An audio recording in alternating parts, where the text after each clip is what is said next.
მშვიდობისა საქმიან სამშაბათ დღეს ვიწყებთ პირველზე ბიზნეს მედია საქართველოსთან ერთად.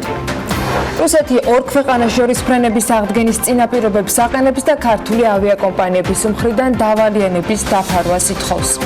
ვალის დამადასტურებელი ინფორმაციის მოძიების სირთულესთან ერთად რუსეთი მორიგი მუქარებისთვისაც მზად არის. დუმის დეპუტატები ღვინის იმპორტის და ფულადი გზავნილების აკრძალვაზე ალაპარაკდნენ. საპენსიო სააგენტოს საინვესტიციო საბჭოს ოლივერ რუსოუ ხელმძღვანელებს საფრანგეთის ნაციონალური საპენსიო სარეზერვო ფონდის აღმასრულებელი დირექტორი საბჭოს წევრებმა 11 გუშინ აირჩიეს. რუსოს მოადგილის პოსტი კი საქართველოს ეკონომიკისა და მდგრადი განვითარების მინისტრის უფროსმა მრჩეველმა ჟან ფედერიკ პაულსენმა დაიკავა. ბოლო განახლებული ინფორმაციით საპენსიო სქემაში გაწევრიანებულია 831,000 ადამიანი და დაახლოებით 13%-მა დატოვა სქემა. ბიზნეს საკონსულტაციო კომპანია ექსპერტო მთელ მსოფლიოში ცნობილ ფრანგულ კომპანიას მენარდს, რომელიც ნიადაგის გამაგრების და გაწმენდის სამუშაოებს ახორციელებს, საქართველოს ბაზარზე თავის დამკვიდრებაში დაეხმარება. საქართველოს რკინიგზა კორპორატიული მართვის დეპარტამენტის უფროსის მოადგილის გიორგი ზაზაშვილის ინფორმაციით თბილისის ცენტრიდან რკინიგზის გადატანის საკითხი წლის ბოლომდე უნდა გაირკვას. თბილისი ტრანსპორტის მართვის მულტიმოდალური ჭკვიანი სისტემის დანერგვას აანონსებს. ახალციხე ბათუმის 220 კილომეტრიანი ორჯავა ელექტროდამცავი ხაზის მშენებლობის გამო საქართველოს სახელმწიფო ელექტროსისტემას მოქალაქის უძრავი ქონების ექსპროპრიაციის უფლება მიენიჭა. ისის ტბის ტერიტორია სამშენებლო და არასამშენებლო ზონებად დაიგეგმება. ჟურნალმა EMEA Finance-მა TPC ბანკი 2018 წლის საუკეთესო ბანკად დაასახელა საქართველოში. TPC ჟურნალმა საუკეთესოდ უკვე მერვე აღიარა. TPC-მ ასევე მიიღო საქართველოში 2018 წელს საუკეთესო საინვესტიციო ბანკის ჯილდოც და TPC კაპიტალი კი გასული წლის საუკეთესო ბროკერად არის დასახელებული. თელავში TPC-ის მხარდაჭერით კიდევ ერთი ბრენდული სასტუმრო Holiday Inn გაიხსნა. ცენტრში 85 ნომრიანი სასტუმროსათვის ფრანჩაიზის ხელშეკრულება Intercontinental Hotel Group-თან გაფორმდა, რომელიც მსოფლიოს მასშტაბით 5000-ზე მეტი სასტუმროთია წარმოდგენილი.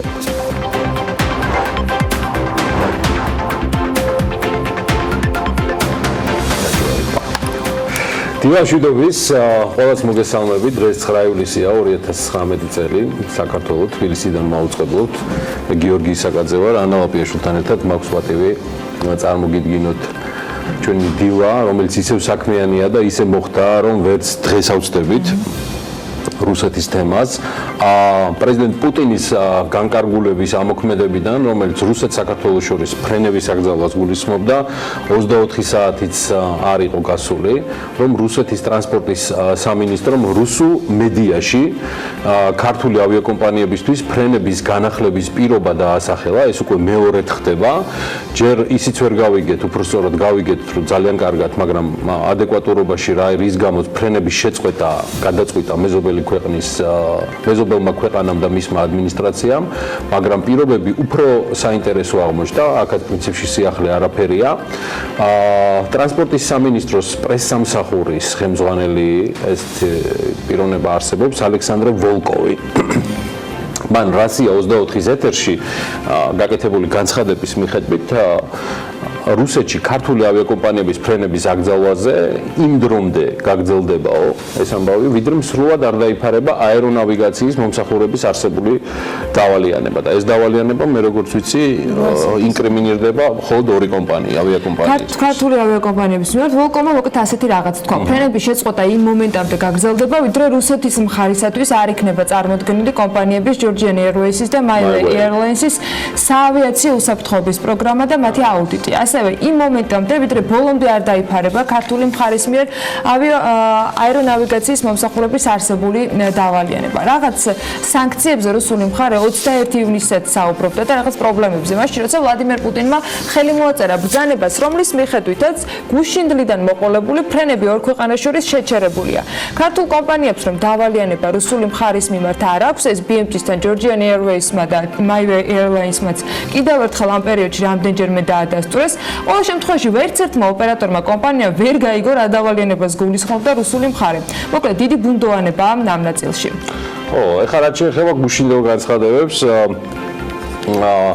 მე შორს ვარ იმაზისგან, რომ ბატონი ვოლკოვის ეს გზავნილი 3 მილიარდი რუბლის ზარალით შეშინებულთა რეაქცია იყოს, მაგრამ ფაქტია, რომ რუსული Forbes-ის დათვლებით რუსული ავიაკომპანიებმა საქართველოსთან ფრენების აკრძალვის გამო დაახლოებით 47 მილიონი დოლარი იზარალეს, ეს ოფიციალური სტატისტიკაა, რომელსაც როგორც გითხარით, რუსული Forbes-ი ავრცელებს, უფრო ზუსტად საუბარია 47 მილიონ 266,000 დოლარზე და ამასთან დაკავშირებით წინასწარი შეფასება რუსეთის ტრანსპორტის მინისტრმაც გააკეთა. ეს პიროვნება არსებობს ევგენი დიტრიხი, სწორედ მისი განცხადებით ამ თანხაში შედის როგორც პირდაპირ ზარალი, ასევე დაკარგული მოგების მაჩვენებელიც, ანუ გაერთიანებულად არის ეს ყველაფერი წარმოდგენილი და რუსეთის ტრანსპორტის მინისტრი ამბობს, რომ ამ ეტაპზე დეტალური დაანგარიშება ხდება, მანამდე კი წინასწარი გათვლებით შეგვიძლია გითხრათ, რომ ზარალი 3 მილიარდ რუბლამდეა, აქ შედის პირდაპირ დანაკარგი მოგებაც და ევგენი დიტრიხის განმარტებით ავიაკომპანიები მიმდინარე კვირის ბოლომდე უკვე დეტალურ ანგარიშებს წარადგენენ, რის შედეგადაც უკვე საბოლოო ზარალის მოცულობა გახდება ცნობილი.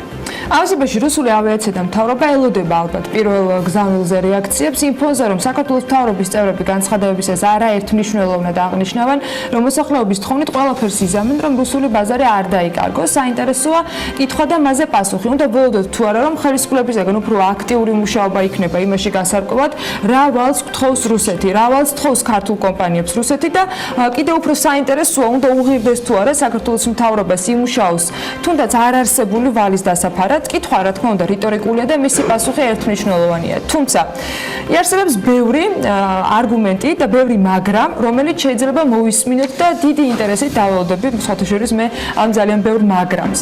ამასობაში ქართულ ავიაკომპანიებს სხვათაშორის სიახლეები აქვს თბილისი-მოსკოვის ჩასანაცვლებლად, მაგალითად Georgian Airways-ი, ბათუმი-ერევანი, ბათუმის მიმართულებით რეგულარულ საჰაერო მიმოსვლას განახორციელებს, თბილისიდან ერევნის მიმართულებით ფრენების სიხშირეს ზრდიან, საქართველოს ეკონომიკისა და მდგრადი განვითარების სამინისტროს სამოქალაქო ავიაციის სააგენტოს ინფორმაციით, ფრენები ბათუმი-ერევანი-ბათუმის საჰაერო ხაზზე 2019 წლის 10 ივლისიდან ზაფხულის სანავიგაციო სეზონის ბოლომდე ყოველდღიურად კვირაში 7 ჯერ შესრულდება.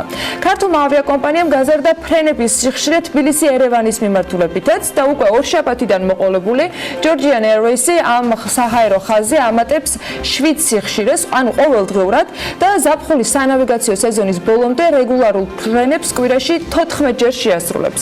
შესაბამისად, ავიაკომპანია მგზავრებს თბილისიდან ერევნის მიმართულებით დღეში 2 რეისს შესავაზებს. ავიაკომპანია ასევე შეასრულებს დამატებით რეისებს თბილისიდან ერევნის მიმართულებით 8 ივლისიდან 30 აგვისტომდე და ეს კვირაში ერთხელ იქნება. კიდევ ერთი ქართული ავიაკომპანია, რომლის ავიამიმართულებაც ჟუკოვსკი იყო და ეს გამოაკლდათ, ეს MyWay Airlines-ია და ის 2019 წლის ზაფხულის სანავიგაციო სეზონზე ჩარტერულ ფრენებს ახალი მიმართულებით იწყებს. ეს არის თბილისი-ელქუვეითი თბილისის მიმართულებით, რეისების შესრულება კი 6 ივლისიდან დაიწყო და 17 სექტემბრამდე კვირაში 2 ჯერ ყოველდღიურად სამშაბათს და შაბათს მოხდება. ესეც ფრენები და რეალობა, რომელიც ამ მიმართულებით გვაქვს. რუსეთის დუმაში კი საქართველოსთან მინერალური წყლებისა და ღვინის იმპორტის აკრძალვაზე იმსჯელეს. გაბრილოვის კომიტეტზეა საუბარი, რომელმაც ემბარგოს დაწესებას მხარი ცხადია დამკვრელური ტემპებითაც დაუჭირა, როგორც რუს ჟურნალისტებს კომიტეტის თავმჯდომარემ ლეონიდ სლუცკიმ განუცხადა, მკაცრი ზომების მიღება აუცილებელია, უნდა გატარდეს საერთაშორისო საქმეთა კომიტეტი წინადადებას, რომელიც ფრაქცია ეძინა ერასიას მიერ იყო წარდგენილი, მხარს უჭერს. ეს თამ განაცხადა სლუცკიმ. აქ არის საუბარი საქართველოსთან ექსპორტირებული ღვინის 60%-ზე მეტზე, რომელიც რუსეთზე მოდის, ფულადი გზავნილების შემთხვევაში კი ეს მაჩვენებელი დაახლოებით 25-29%-ის ფარგლებში. ასეთია საქართველოს ეროვნული ბანკის და ღვინის ეროვნული სააგენტოს ოფიციალური მონაცემები. გუშინ გვიან ღამით ეთერში უსმენდი ქალბატონი ვიცე-სპიკერის თამარ ჩუგუშვილის ჩართვას ვახოსანაიასთან და დამჩაშტაბეჭდილება, რომ ბოლომდე სრული ინფორმაცია მას არ ქონდა, რადგან უკვე ემბარგო სრულად გამოაცხადეს. ისინი თვლიან, რომ ეთყობა კომიტეტების დონეზე მიღებული გადაწყვეტილება უკვე ნიშნავს ნება თუ არა, ეს არის პოლიტიკური გადაწყვეტილება, რომლითაც რუსეთის პარლამენტი, რუსული დუმა მიმართავს რუსეთის მთავრობას და მხოლოდ მთავრობა იღებს ამაზე გადაწყვეტილებას. დღეს საქართველოს რუსეთს შორის მოქმედებს ერთადერთი ემბარგოს ელემენტი და ეს არის ავიაგადაზიდვები, რომელიც ერთნაირად ეხება როგორც ფიზიკურ პირებს, ასევე იურიდიულ პირებსაც იგულისხმება ტვირთები. შესაბამისად, ემბარგოს მხოლოდ ეს ელემენტი მოქმედებს და ჯერჯერობით ოფიციალურად ყოველ შემთხვევაში რაიმე ტიპის აკრძალვა არ არის. რაც შეეხება გადარიცხვებს, 2019 წლის იანვარ-მაისში რუსეთიდან საქართველოში 164 მილიონ დოლარამდე გადმოირიცხა, რაც მთლიან გზავნილებს თითქმის 25% შეადგენს. სულ წელს ქვეყანაში 663 მილიონი დოლარი არის გადმორიცხული. 2018 წლის განმავლობაში საქართველოში უცხოეთიდან ფულადი გზავნილების სახით $1.5 მილიარდზე მეტი შემოვიდა, სადაც რუსეთიდან გზავნილების წილმა დაახლოებით 29% შეადგინა, ეს 457 მილიონი დოლარია. თქვენ ხა ყველაფერს დეტალურად ხედავთ ჩვენს ეკრანზე. აღსანიშნავია, რომ რუსეთი ფულადი გზავნილების მიხედვით უკვე წლებია პირველ ადგილზე. აი, რაც შეეხება ღვინის ექსპორტს, პირველ 6 თვეში მიმდინარე წლისა რუსეთში ექსპორტზე გავიდა 25.5 მილიონი ბოთლი ღვინო. ეს მთლიანი ექსპორტის 60%-ზე მეტია. და წელს ქვეყნიდან ჯამში არის გასული 40.500.000 ბოთლი ღვინო. საიდანაც, როგორც გითხარით, 25.5 მილიონი არის მხოლოდ რუსეთზე. ღვინის ეროვნული სააგენტოს ინფორმაციით, შარშან საქართველოდან 53 ქვეყანაში გავიდა 86 მილიონ ბოთლ ღვინოზე მეტი ექსპორტზე, სადაც რუსეთის წილი ასევე საკმაოდ მაღალი იყო, 62%-ია და რაოდენობაში ეს გახლავთ გამოხატული 53.600.000 ბოთლი. და რადგან სტატისტიკა შევეხეთ, მოდი ტურიზმიდან შემოსავლების სტატისტიკასაც კიდევ ერთხელ გადავხედოთ. Forbes-ის მკითხველთათვის ნინო კვინტრაძემ მშვენიერ მასალას მოუყარა თავი, მიუხედავად იმისა, რომ საქართველოში რუსი ტურისტების უმრავლესობა სახმელეთო გზით შემოდის და ქართული ავიაკომპანიები რუს მოგზაურებს ალტერნატიულ მარშრუტებს სთავაზობენ, მოსალოდნელია, რომ მიმდინარე წელს რუსეთიდან ტურისტული ვიზიტების რაოდენობა შემცირდება. ეროვნული ბანკის გათვლებით, რუსეთის მიერ დაწესებული შეზღუდვების შედეგად მიღებული დანაკლისი წლიურად დაახლოებით 200-300 მილიონი დოლარი იქნება, რაც დღეს მოქმედი კურსით 560 მილიონი ლარიდან 840 მილიონ ლარამდეა. ამ მოცულობით დანაკლისს ვარაუდობენ გალტენტაგარტი და TBC-ც. ეს დანაკლისი ქვეყნის ეკონომიკას მთლიანი შიდა პროდუქტის 1%-იან შემცირებას უქადის. გაცილებით ნეგატიურია და პესიმისტური ამ შემთხვევაში ტურიზმის ეროვნული ადმინისტრაციის პროგნოზი. მათი მონაცემებით რუსი მოგზაურები საქართველოში წლიურად 2 მილიარდ ლარამდე ხარჯავენ. ტურიზმის ადმინისტრაციის ხელმძღვანელი სწორედ ამ მოცულობის შემცირებას ელოდება იმ შემთხვევაში, თუ კი საქართველოში რუსი ტურისტები საერთოდ აღარ შემოვლენ. ამ ხრივ კალკულაცია სწორია, მაგრამ საერთოდ აღარ შემოვლენ. მე მგონი ცოტა მძაფრი ნათქვამია. მარიამ ქრივიშვილის თქმით, საქართველოს განსაზღვრული ჰქონდა, რომ წელს რუსეთიდან 1.7 მილიარდი ტურისტი შემოვიდოდა 6 თვის. 1.7 მილიონ უკაცრავად, ხო? არ წაგულეკავ ხა. 6 თვის მონაცემებით საქართველოს უკვე ეწვია 700.000-მდე ტურისტი. შესაბამისად, თუ დაუშვებთ, ამას უკვე კაპიტან მარიამი ამბობს, თუ დაუშვებთ, რომ ტურისტული ვიზიტები რუსეთიდან აღარ გახორციელდება ქვეყანაში, მაშინ ამ ლოგიკით მილიონი ტურისტი არ შემოვა, რაც 2 მილიარდი ლარია. ეს ბრძანა კალბატონმა მარიამ ქრივიშვილმა არსებობს ესეთი გადაცემა Forbes კვირა გიორგი ისაკაძესთან ერთად. ბოლო წლების განმავლობაში რუსი ტურისტების ზრდის ტემპი ყველაზე მაღალი მეზობელ სახელმწიფოებს შორის სწორედ მათი მხრიდან დაფიქსირდა. რაოდენობას რომ გადავხედოთ, აი ეს სტატისტიკა გვაქვს. 2018 წელს იყო 1.8 მილიონ, 2017-ში 1.2 მილიონ, 2016-ში 800.000, 2015-ში 700.000, 2014-ში 600.000 და ასე შემდეგ, ანუ მუდმივად მზარდი იყო. საინტერესოა, რა თანხას ხარჯავენ რუსი მოგზაურები საქართველოში და ეს არაერთხელ დავითვალეთ, მაგრამ მოდი ჩავხედოთ რიცხვებს.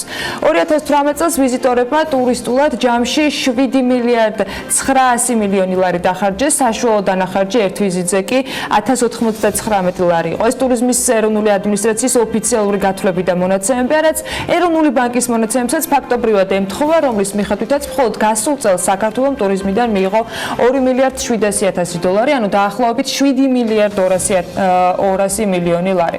ტურიზმის ადმინისტრაციის მონაცემებით 2018 წელს რუსმა მოგზაურებმა ჯამურად საქართველოში 1,972,427,691 ლარი დახარჯეს და თითო ვიზიტზე საშუალო ხარჯი იყო 1,326 ლარი. ანუ სწორედ ამ მოცულობის თანხას ხარჯავენ რუსი ვიზიტორები საქართველოში. თუ მიმდინარე წელს ადმინისტრაციის ყველაზე ცუდი სცენარის მიხედვით რუსი ტურისტები საერთოდ აღარ შემოვლენ, ანუ ხვალიდან ვეღარც ერთ რუს ტურისტს ვეღარ დავინახავთ ქუჩაში, შესაბამისად ქვეყანას მილიონი რუსი ტურისტი დააკლდება და გამოდის, რომ დაუკარგავთ დაახლოებით 1,300,000,000 ლარს, ხოლო 2019 წელს, მაშინ როდესაც ქვეყანაში უკვე შემოვიდა 700,000-მდე რუსი ვიზიტორი, აი ესეთი მონაცემები გვექნება. იმ შემთხვევაში, თუ საქართველოს საერთოდ აღარ ეწევა რუსი მოგზაური, დანაკლისი იქნება, როგორც ტურიზმის ეროვნული ადმინისტრაცია ამბობს და გიორგი ბას თქვა, 2,200,000,000 ლარი. თავად ადმინისტრაციის მონაცემებით 2018 წელს ჯამურად საქართველოში ყველაზე მეტი თანხა სწორედ რუსებმა დახარჯეს, თითო ვიზიტზე ყველაზე მაღალი დანახარჯი კი სამაგიეროდ იყო გაერთიანებული სამეფოს მოქალაქეების მხრიდან გაღებული. ფაქტია, ზარალი იქნება და ეს უნდა ვაღიაროთ. მასშტაბები და აკრძალვის გაგრძელების თემატიკას კიდევ ნახავთ.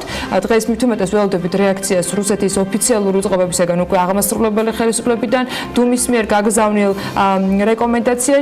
რეკომენდაციაზე გუშინ რუსული მხარისაგან იყო სახმელეთო საზღვრის გამშვე პუნქტებზე შექმნილ საცხოვრებთან დაკავშირებითაც განცხადებები და ისევ რუსული მედია წერდა, რომელიც ჩრდილო-ოსეთის საბაჟო სამსახურს ეყრდნობოდა, რომ ოფიციალური მოსკოვი ზემო ლარსზე მებაჟების დამატებას არ გამორიცხავს. ამ ეტაპზე რიგები არ დგას ჩვენი მხრიდან, ამბობს რუსეთი, თუმცა თუ გაიზრდება ნაკადი, მზად ვართ, რომ სხვა რეგიონებიდან 30-ზე მეტი საბაჟო ინსპექტორი ჩამოვიყვანოთ. დაემატება ასევე საპასპორტო გამშვები განყოფილება და ბილიკებიც თქვეს ჩრდილო-ოსეთის საბაჟო სამსახურში. საქართველოს საზღვარზე ზემო ლარსის პოსტის გამტარუნარიანობა 200 იმსუბუქი სატრანსპორტო საშუალება, 40 ავტობუსი და 170 ერთეული სატვირთო მანქანა. ტურიზმის ადმინისტრაციის ხელმძღვანელმა 2 დღის წინ ეთერში სიტყვა, რომ 19 გამშვები პუნქტიდან რუსული მხარე მხოლოდ 2-ს ამუშავებს და გადაადგილების პრობლემა მათ შორის ტურისტებისათვის ამხრივაც არსებობს. ოფიციალური კომენტარების პათოსი, რომ ერთმანეთს არ ემთხვევა, ეს ფაქტია. რუსეთისგან კარგს რომ არაფერს უნდა ველოდოთ ესეც და ამის არც აღქმას და არც გადმოცემას მეტად შელამაზებული სიტყვები მგონი აღარ სჭირდება. გადმოცემით და თხრობით, რომ მენტალიტეტი არ იცვლება. ესეც გასაგები უნდა იყოს. ალბათ სიმბოლოებთან გამოშვიდობება რომ უნდა დავიწყოთ და twin-ში უფრო ნათელი მხარისკენ სწრაფვის იმპულსებიც რომ უნდა გააქტიურდეს. ესეც გარდაუვალი საჭიროება და მათ შორის სწორი გადაწყვეტილება იყო ყოველ შემთხვევაში ჩემი აზრით მეტროსადგურ დელისზე რუსულენოვანი დასახელების ჩამოხსნა. იყოს არგუმენტად ის რაც ოფიციალურად ითქვა არაუშავს, რომ წარწერის ჩამოხსნა მეტროს ნავიგაციის ორენოვან სისტემას უბრალოდ არ შეესაბამებოდა. ეს ორი ენა კი ქართული და ინგლისურია. დელისის მეტროსადგურის ბოლო სადგური იყო, სადაც რუსულ წარწერას ხვდებოდით და კარგია რომ ესეც აღარ იქნება.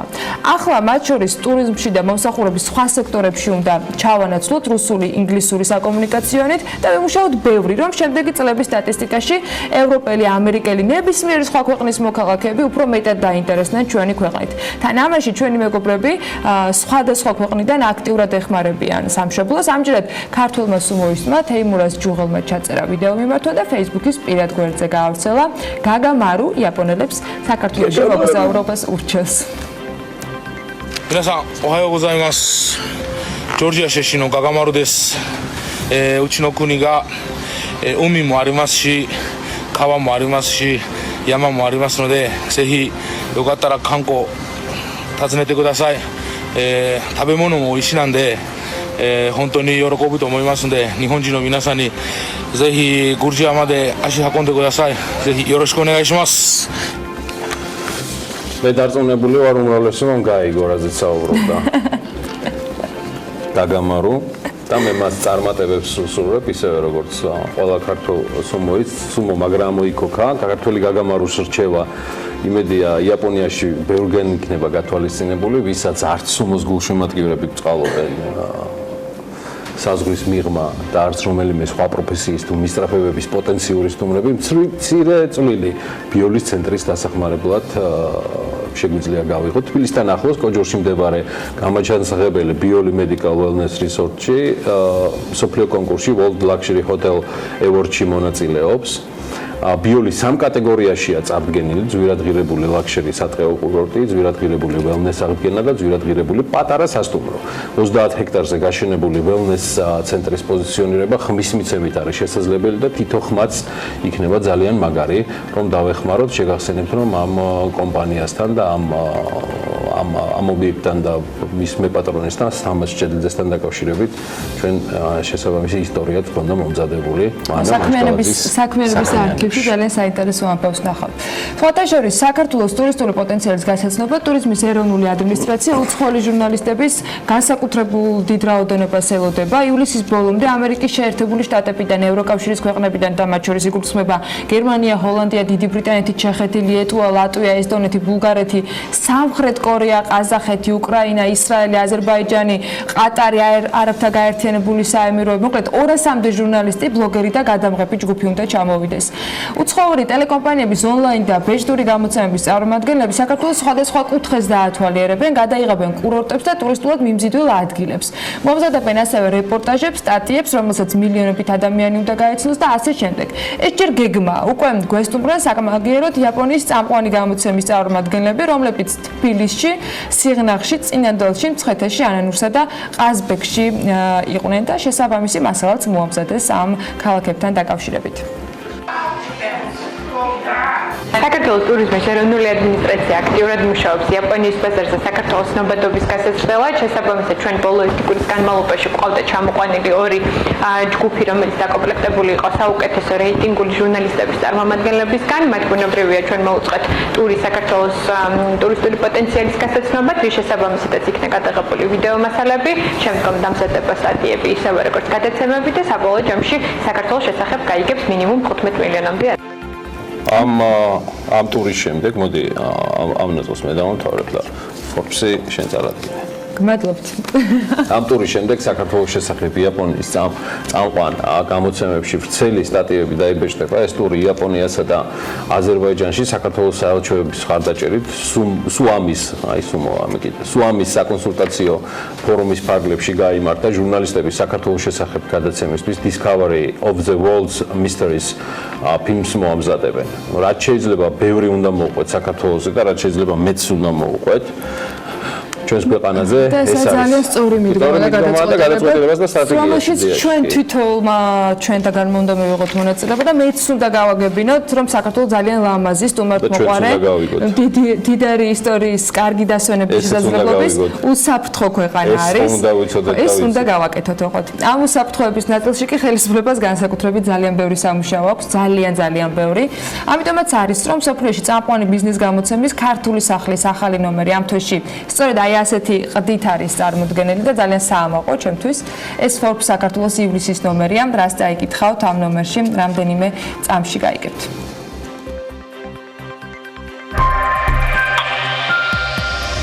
მავთუხლართების ფონზე დაწერილი 20%, რომელიც ყოველი ჩვენგანისთვის უკვე მრავალი წელია ოკუპაციასთან ასოცირდება. მსოფლიოს ყველაზე გავლენიანი ბიზნეს გამოცემა Forbes-ი საქართველოში ივნისში განვითარებულ მოვლენებს ეხმაურება. ეს Forbes-ის ივლისის სპეცგამოცემა ბენქერია, ტრადიციული რეიტინგებით, ანალიტიკით, მოსაზრებებითა და ედიტორიალით. ინერციიდან განვითარებაზე, გლეხობიდან, ფერმერობაზე, ცეხავიკობიდან, მეწარმეობაზე. გამოვიდეთ კომფორტის ზონიდან. Forbes ბენქერი 2019 წლის გამოცემას მისი მთავარი რედაქტორის გიორგი ისაკაძის ედიტორიალით ხსნის. აქტივები, სესხები, კაპიტალი, წმინდა მოგება და დეპოზიტები. Forbes ბენქერი საქართველოს საბანკო სექტორის 2018 წელს აჯამებს. ბანკების ჯამურმა მოგებამ 5,1%-იანი ზრდის შედეგად 914 მილიონ ლარს მიაღწია, რომელია ყველაზე შემოსავლიანი სექტორები ქართული ბანკებისთვის. ყველა პარამეტრი ტრადიციულად Forbes-ის ანალიტიკოსების და საერთაშორისო აუდიტორული კომპანია Grant Thornton-ის მიერ არის დათვლილი. აქვე ფინკა ბანკის ახალი ბიზნეს მოდელი მატება TBC ბანკში გუნდს ლევან შავკაციშვილი უერთდება და Baltic Investment Group-ის პირველი პროექტი საქართველოში. აქვე მსოფლიოს უმსხვილესი ბანკების რეიტინგიც არის. საბანკო სექტორთან ერთად მიმოვიხილავთ მიკროსაფინანსო და სადაზღვევო ინდუსტრიებსაც. უმსხვილესი მოთამაშეები და რეალური შემოსავლები ამ ინდუსტრიაში. ბენქერმა ამ სპეცგამოშვებაშიც წარმოადგინა საქართველოს ეკონომიკის 100 მაკროეკონომიკური მაჩვენებელი. ალექსი პეტრიაშვილის, ბესო ნამჩავაძის, გელა ბარშოვის, კობა გვენეტაძის, კახა ბაინდურაშვილის, არჩილ ბაკურაძის, შოთა ტყეშელაშვილის, რევაზ ვაშაკიძის და ავთანდილ გოგოლის საავტორო სვეტები და მოსაზრებები. ემილ ავდალიანის ამონარიდები საქართველოს ისტორიიდან, თამარ მეფის დროინდელ საკრედიტო კავშირებზე. და ბოლოს, რა ღირს თავისუფლება და საქართველოს დამოუკიდებლობა. ბენქერში დეტალებში არის დათვლილი რუსეთის ტურისტული ემბარგოს მოსალოდნელი შედეგები და გამოწვევები. მოკლედ, იკითხეთ Forbes-ი. განათლების, мотиваციის და გამდიდრების გამოცდილი გზამკვლევი.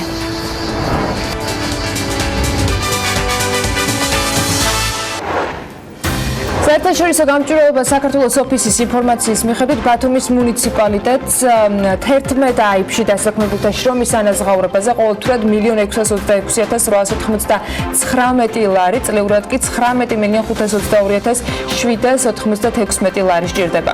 8 ივლისის ვაჭრობის შედეგად $1 3 თეთრზე მეტით არის გაძვირებული და მისი ფასი 2 ლარი და 83 თეთრია, ევროს ღირებულება კი 2 თეთრით გაიზარდა და მის შეძენას დღეს ოფიციალური კურსის მიხედვით 3 ლარი და 17 თეთრად შეძლებთ. ჰერბია მშრალი ბოსტნეულის წარმოებას იწყებს, რომელსაც ექსპორტზე კორეაში გაიტანს. ეკონომიკის მინისტრის განცხადებით ანტიკრიზისული გეგმის დეტალები ცნობილი მალე გახდება, რაც ვიცით, ასე გამოიყურება. პირველი, მთავრობა მცირე სასტუმროების კრედიტების თანადაფინანსებაში აპირებს შესვლას, მეორე, საკრედიტო საგარანტიო ფონდში მიმართული 20 მილიონი მთლიანად ტურისტულ ბიზნესს უნდა მოხმარდეს.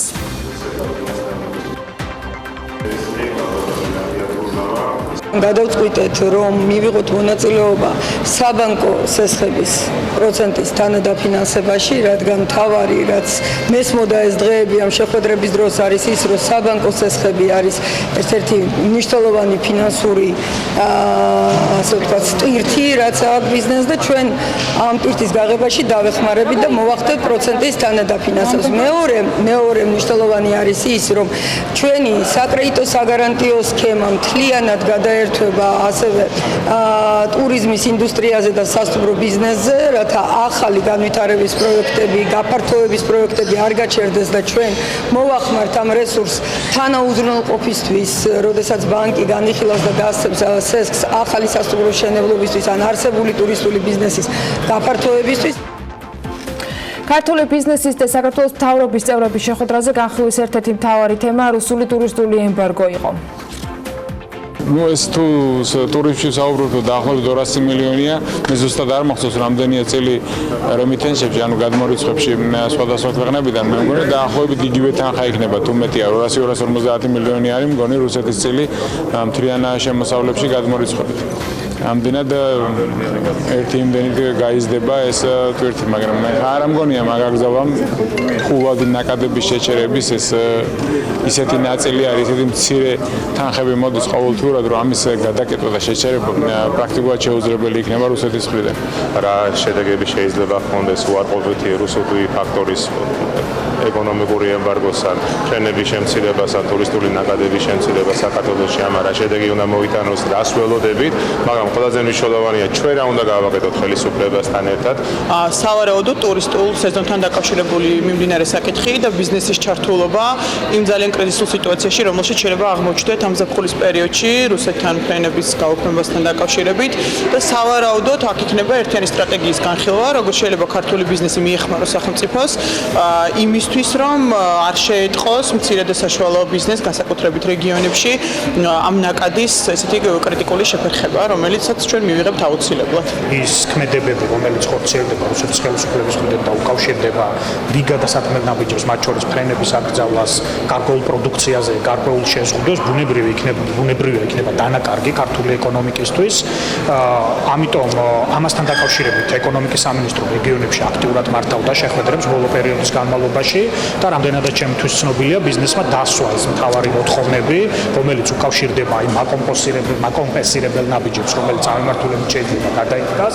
ანაგლის სპორტის მშენებლობა არ შეჩერდება, ტენდერში გამარჯვებული კომპანია კი მიმდინარე კვირაში უნდა გამოცხადდეს. ანაგლის განვითარების კონსორციუმის ერთ-ერთმა დამფუძნებელმა ბადრი ჯაფარიძემ მედიასთან საუბარში ნავსადგურის დაღმავების პირველი ეტაპის დასრულებამდე გეზეშისა და აქციების უზრუნველყოფით ნასესხებ $10 მილიონ ისაუბრა. თანხა, რომელიც გჭირდება პროექტისათვის და ვისესხეთ, შემდგომში კიდევ დამატებით თანხები გახდება ეს საჭირო და ჩვეულებრივი პროცესია.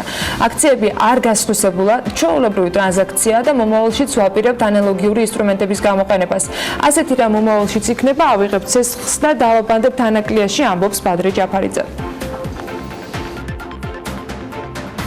საპენსიო სქემაში გაწევრიანებული ამ დროისათვის 821,000 ადამიანი და 13% ამ სქემიდან გავიდა. ეს საპენსიო სააგენტოს ხელმძღვანელმა ლევან სურგულაძემ გუშინ საპენსიო სააგენტოში გამართულ ბრიფინგზე თქვა, სადაც მან საზოგადოებას საინვესტიციო საბჭოს სრული შემადგენლობა წარუდგინა. გამოდის, რომ საპენსიო სისტემიდან 108,000 ადამიანია გასული. დღევანდელი დილის 9 საათის მონაცემებით 1 იანვრიდან ჩვენთან საპენსიო სქემაში გაწევრიანებული არის 831,000 ადამიანი და აქედან დაახლოებით 13%-მა დატოვა საპენსიო სქემა. და ეს არის განპირობებული მათი არასწორი ინფორმირებულობით და ჩვენ აუცილებლად და თქვენს მათ შორის უნდა გააძლიეროთ მოსახლეობის ინფორმირება სწორი ინფორმაციით, გადამოწმებული ინფორმაციით და ჩვენი გლობალურად მეტი მონაწილე, რომელიც დაზოგავს sapensio ასაკისთვის. უფლისციხეში ტურიზმის განვითარების ხელშეწყობის მიზნით გამოფენა მოეწყო გორსა და გორის რაიონში არსებულმა საწარმოებმა ორგანიზაციების წარმომადგენლებთან ერთად ქართული სამზარეულო სასმელების და ხელით ნაკეთი ნივთები გამოიტანეს გასაყიდად. გორის მუნიციპალიტეტის მერის ტურიზმის ხელშეწყობის სააგენტოს ხელმძღვანელი აღნიშნავს, რომ ასეთი ღონისძიებებით მუნიციპალიტეტში არსებულ სხვადასხვა სახის ბრენდების პოპულარიზაციას უწყობენ ხელს. რომელსაც ტურისტები სიამოვნებით ათვალიერებენ და იძენენ და ამით პოპულარიზაცია ეწევა გორის მუნიციპალიტეტში არსებულ სხვადასხვა ტურისტულ ბრენდებს. ამაში სულ ვახსოვ დიდ სიტკბოსა, სიხარულს ვახსოვ. სველი თელვა, მშრალი თელვა, ეს მერე ეს არის ძალიან კარგი თერაპია.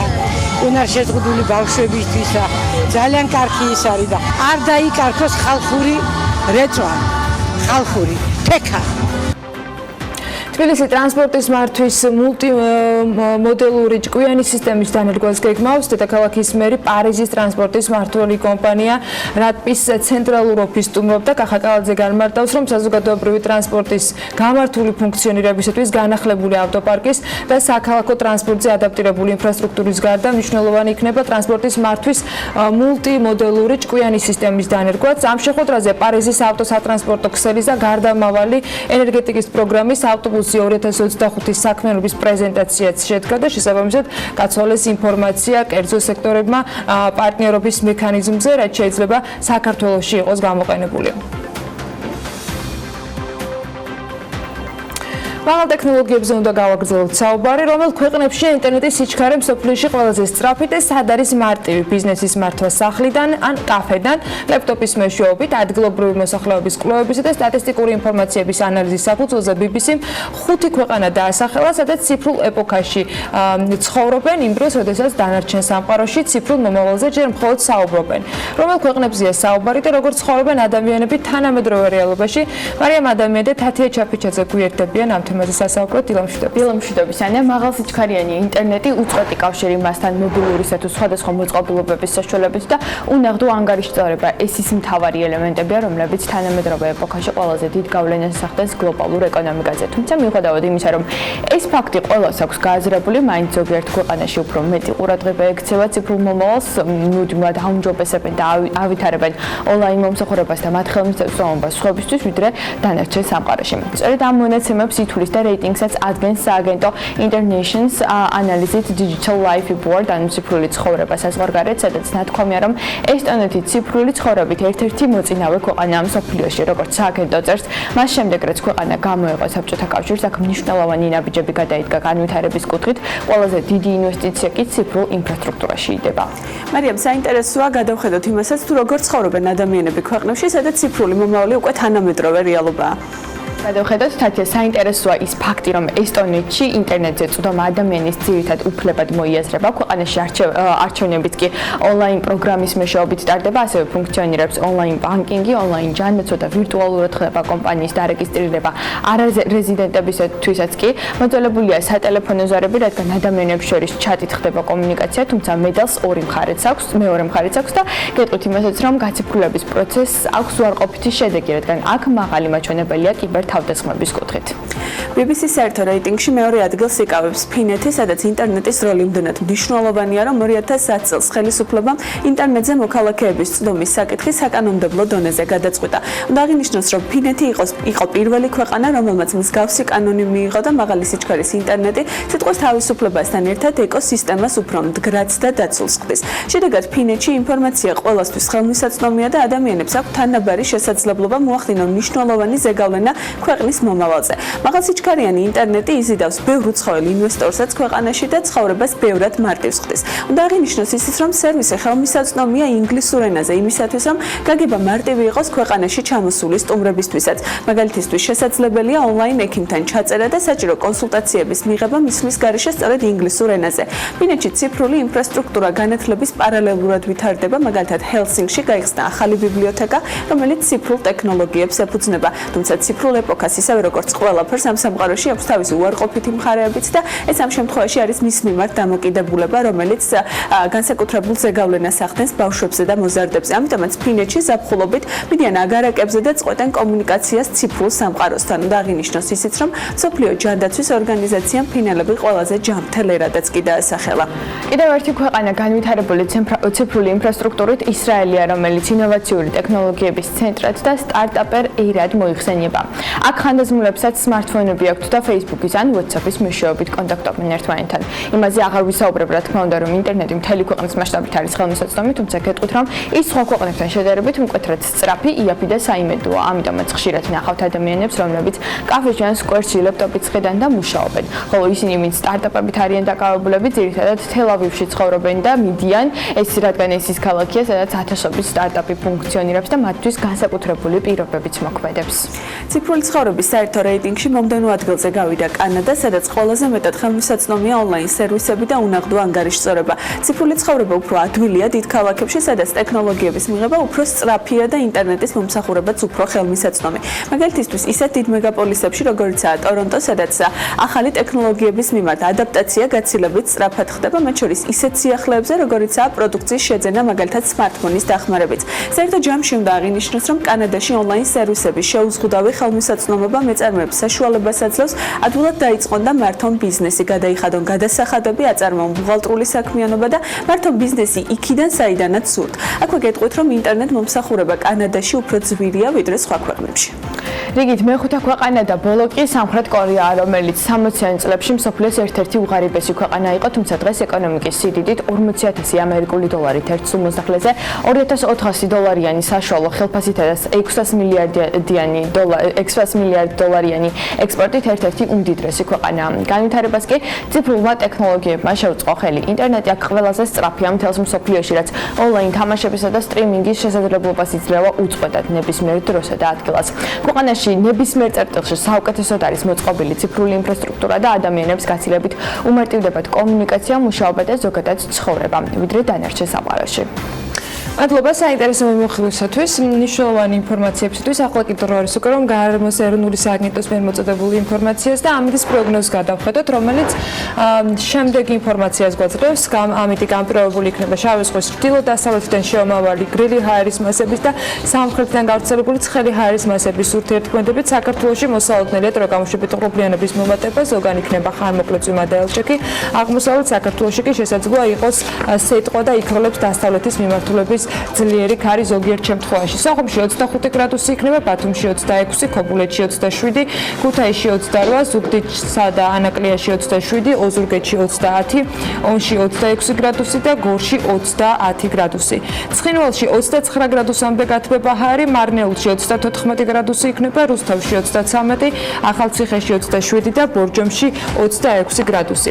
ბაკურიაში დღის განმავლობაში მაქსიმალური ტემპერატურა 21 გრადუსია ნავარაუდევი, ახალქალაქში 22 გრადუსი მიაღწევს ტემპერატურა და სტეფანწმინდაში 20 გრადუსი დაფიქსირდება. თელავში ხანმოკლე წვიმა ელჭექით ნავარაუდევი და 32 გრადუსი, რაც შეეხება თბილის დროგამოშვებით დედაქალაქში ღრუბლიანობა მოიმატებს. დღის მეორე ნახევრიდან ხანმოკლე წვიმა ელჭექით ნავარაუდევი, ჩრდილო-დასავლეთის მიმართულების ქარი და 10-15 მეტრი წამში. დროგამოშვებით ის გაძლიერდება და 20-25 მეტრ წამში მიაღწევს სიჩქარეს. ჰაერის მაქსიმალური ტემპერატურა კი 22 გრადუსი იქნება. აი ასეთი 9 ივლისი გველოდება მთელი საქართველოს მასშტაბით. წინ ძალიან საინტერესო საქმიანი დილის ეთერი აუცილებლად და ვიდრე სარეკლამო პაუზაზე გავალთ კახეთის ხმის ჟურნალისტების დახმარებით დღეს ნატო ვაჩნაძის სახლ-მუზეუმი უნდა დაგათვალიერებინოთ.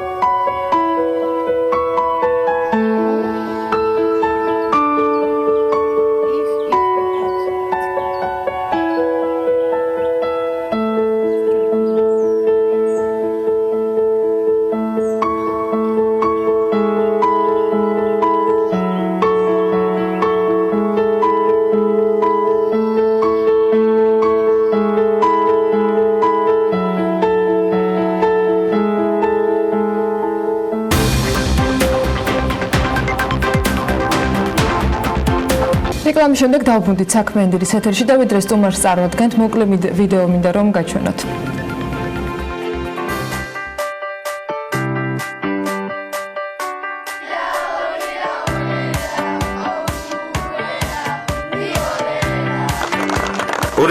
წელს შევქმნით რაგბის კლუბი სოხუმი და ჩვენი ამოცანა თავიდანვე იყო აფხაზეთიდან დევნილი ზუგდიდის დევნილთა ჩასახლებაში მცხოვრები მოზარდების რაგბიში ჩართვა და ქართულ რაგბიში სოხუმის სახელის გამოჩენა.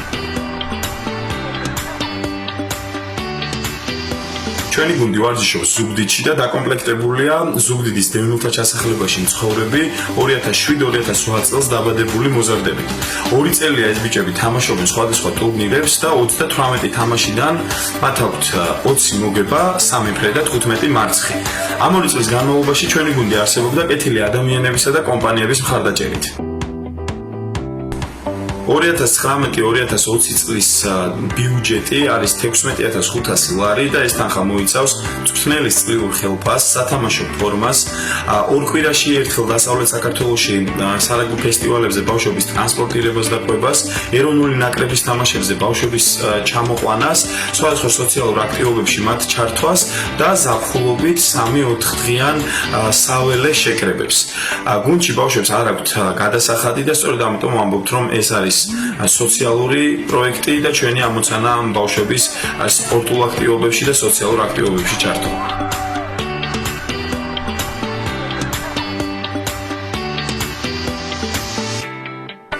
რაგბის კლუბი სოხუმის არსებობა დამოკიდებულია თქვენზე და თქვენს მხარდაჭერაზე.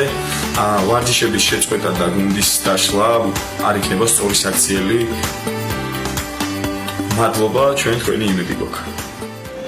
დიახ, ამ მოწოდებით ვეხმაურებით საქმიანი დილის ეთერში. მე ყველა საქმიან მაყურებელს ახლა ვუხმობ და დანარჩენზე ცხადია გადაწყვეტილება თქვენი მისაღებია, თუმცა მინდა უკეთ გავიცნოთ კლუბი სოხუმი, რომელზეც ინფორმაცია მეც არ მქონდა, ვიდრე გუშინ არ ნახავდი ვიდეოს და არ შევეხმიანებოდი სოციალური ქსელის მეშვეობით და აღმოაჩინე ჩემთვის ლევან ჯობავა, რომელიც საზოგადოებრივი მაუწყებლის წამყვანი გახლავთ და მიხარია რომ იგი BMG სტუდიაშია TV1-ის ეთერში. ლევან, დილამშვიდობის. დილამშვიდობის, მადლობა რომ ხარ ჩვენთან ერთად. მოგვიყევით შეიძლება მეტი ამ გუნდის შესახებ, რომელსაც პირადად ასე ვთქვათ მართავდა ეხმარები დისტანციურად და რამდენადაც ვიცი ეს გუნდი ბაზირებულია ზუგდიდში.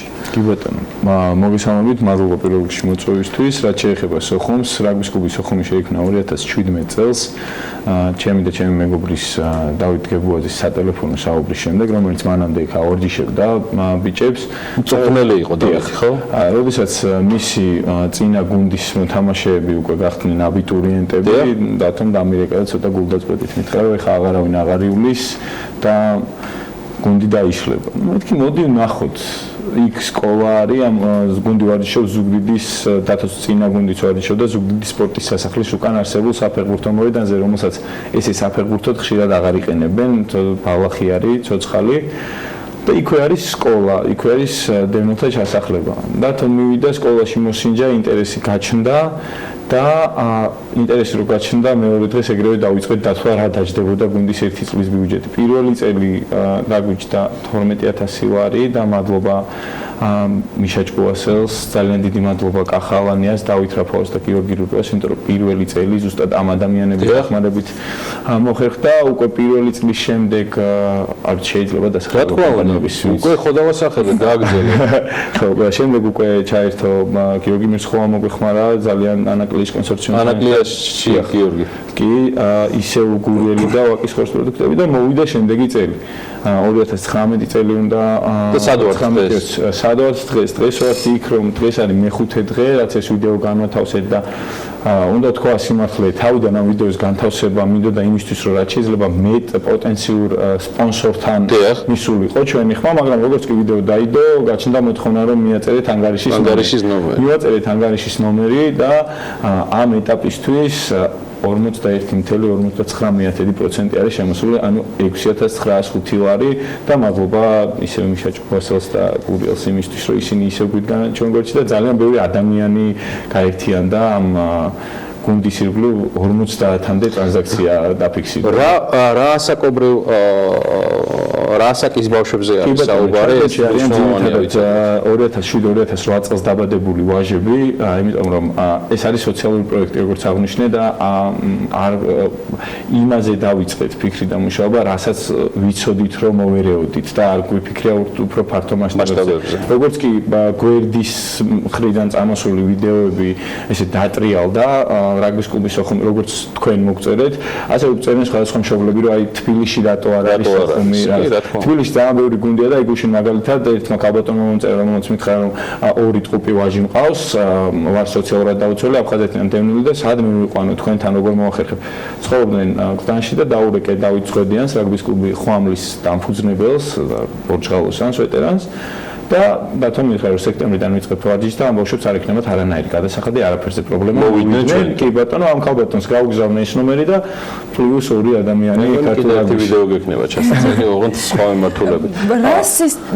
რა სისტემით ხდება ამ ბავშვები, იმიტომ ვიცი რომ იღებენ მონაწილეობას ტურნირებში, რაღაცა ღონისძიებები, ანუ ვიდეოშიც ჩანს რომ ისინი გარდა ვარჯიშისა ძალიან ბევრ სოციალურ აქტივობაში არიან ჩართული, ანუ რას მოიცავს გუნდის ხუმის საერთოდ არსებობა და რა სისტემით წვრთნიან ამ ბავშვებს და რა სისტემით ხელმძღვანელობენ. კი ბატონო, ესე იგი ჩვენ არ მოგვიგონია რაღაც ველოსიპედი და ანუ ზოგადად რაგბი ყოველთვის გულისხმობს სხვადასხვა სახის სოციალურ პასუხისმგებლობას და შეგვიძლია ნახოთ ჩვენი ნაკრების მორაგბეების ნებისმიერი აქტივობა, თუნდაც ახლა ისინი აკეთებენ პროექტს სახლი და აუტისტური სპექტრის ეროვნული ნაკრები და 20 წლამდე ნაკრები აუტისტური სპექტრის მქონე აუტისტური სპექტრის აშლობის მქონე ბავშვებისთვის აშენებენ სახლს მათთვის სარეაბილიტაციო ცენტრში, ეს იქნება პირველი კოტეჯი.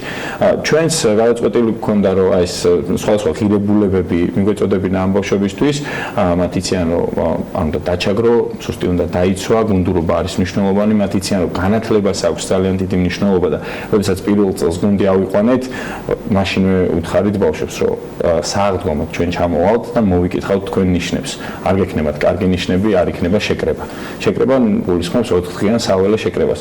სააღდგომოდ როდესაც ჩავედით, დირექტორმა გითხრა რომ იქნება გოგოებიც მიიყვანოთ, ესენი დასვენებაზეც არ აღარებიან. და ნუ გქონია სხვადასხვა სახის ასუფთავების აქცია, ხეების დარგვის აქციები, კადრითიც იწყება ეს ვიდეო, ეს იყო ბრაზილიის ნაკრები შარშან ჩამოსული და თბილისის თასზე მონაწილეობდა, შევახვედრეთ ბრაზილიის სარაგბო ნაკრების მოთამაშეებს. ეხლა მათ ელოდება ძალიან კარგი შეკრება ისევ მარტყოფის ბაზაზე 28 ივლისიდან და ჩვენი პროექტის პარკლებში, რომელსაც რაგბი აქაურობას ქვია, ჩვენ დაღუპული ჯარისკაცების შვილებისთვისაც და ვეტერანი სამხედროების შვილებისთვისაც ვაწყობთ ხოლმე საველე შეკრებებს ზაფხულობით. და ეს ორი შეკრება გაერთიანდება და ამ შეკრებაზეც მიიღებენ ისინი მონაწილეობას. ამით იმის თქმა მინდა რომ ჩვენი ამოცანა არ არის მოვძებნოთ ჩემპიონები, ჩვენ ჩემპიონებს არ ვეძებთ. საშუალო დონის მოთამაშეს გვიჩვენია მივიღოთ კარგი გულშემატკივარი, რომელიც გამტარი იქნება სარაგბო ღირებულებების.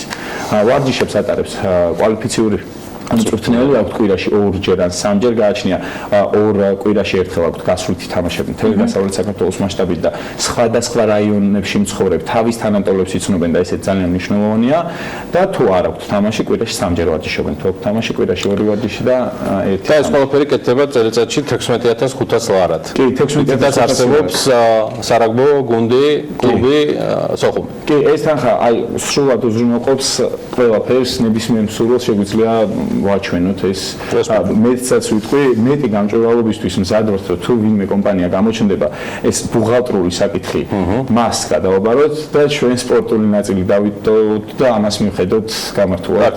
ყოველ წელს ჩვენი კარი ღია, ანგარიშის ნომერი ეხლაც არის მითითებული, კლუბის საბანკო ანგარიშის ნომერი ჩვენს ტიტრზე. ყველას ვინც დაინტერესებული ხართ და ვიცი რომ ბევრი უყურებთ ამ თემას, ეს არ არის მხოლოდ მოწოდება, ან ეს არ არის მხოლოდ ლევან ჯობაოს მხარდაჭერა, საუბარია იდეაზე, რომელიც ცალსახად მხარდასაჭერია ამ სიტუაციაში. ზუგდიდში ბაზირებული ეს გუნდი ყოველ წელს იქნება მხარდაჭერილი BMG-ს მხრიდან, ეს იქნება სატელევიზიო ეთერი და მათ შორის ცხადია ფინანსურადაც ჩათვალეთ რომ უკვე 50% შეგროვებულია. ძალიან დიდი მადლობა. თქვენი ხარჯებისა. მე ვიცი როგორ მისნა ვიგულშემატკივროთ BMG-ს სახელით. ხო, იმიტომ რომ ეს ის მაგალითია, რომელიც გადამდები უნდა გახდეს. ლევან, წარმატებები და უღრმესი ნიშნავს, როცა რაიონში ჩნდება შესაძლებლობა, რომ ახალი, თქვათ, სივრცე იყოს ბავშვებისათვის, რომლებიც იქნება სპორტული თუ სხვა მიმართულებით იქნებიან აქტიურები და ისინი ხედავენ ფანჯარას მათ შორის დანარჩენ სამყაროთან. საზოგადოებრივი მაუწყებლის წამყვანი ლევან ჯობავა, რომელიც იმავდროულად აორგანიზებს სარაგბო კლუბი სოხუმის მენეჯმენტს და მთლიანად პასუხს აგებს მის გამართულ საქმიანობაზე, მუდმივად იქნება ჩვენგანაც ხარდაჭერილი. ლევან, დიდი მადლობა მობრძანებისთვის და წარმატებების სოხუმს. ჩვენ ეხლა სოხუმიდან ვინაცვლებთ ცოტა სხვა მიმართულებით, მაგრამ ზღვისპირეთს არ შევდებით. გაგონილი გექნებათ ალბათ იტალიის ზღაპრულად ლამაზი ამალფის სანაპირო და მისი ერთ-ერთი სოფელი პოზიტანო, რომელიც ფორთოხლებისა და ზეთისხილის ბაღებშია ჩაფლული, მთებს ხეობაში მდებარე მინიატურული ტერიტორიები კი, რომელიც ერთი დიდი ღირსშესანიშნაობა და იტალიის ყველაზე ფოტოგრაფირებად ადგილადაც ითვლება. თუმცა როგორც აღმოჩნდა, ასეთი ერთი შეხედვით უნაკლო ადგილიც საკმაოდ ბევრი პრობლემებით ხასიათდება. ბიზნეს ინსაიდერის ინფორმაციაზე დაყრდნობით, მარიამ ადამი ამ ულამაზეს მხარეში გვამოგზაურებს და პრობლემებსაც მიმოიხილავს. მეორეჯერ.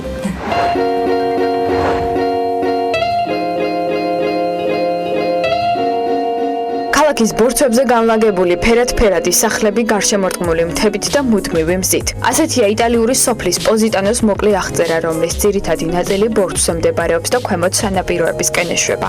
საკურორტო ზონა მოთხოვნადია არა მხოლოდ უცხოელი ტურისტებისთვის, არამედ აქ ადგილობრივებიც ხშირად ისვენებენ. ეს ის ადგილია, სადაც დაიწერა და მიუძღვნა კიდეც The Rolling Stone-მა სიმღერა Midnight Rambler-ი. ხოლო თუ კი 2018 წლის ზაფხულის მაჩვენებლებს ავიღებთ, პოზიტანო ჰეშთეგით სოციალურ ქსელში 1,5 მილიონზე მეტჯერ დაიპოსტა.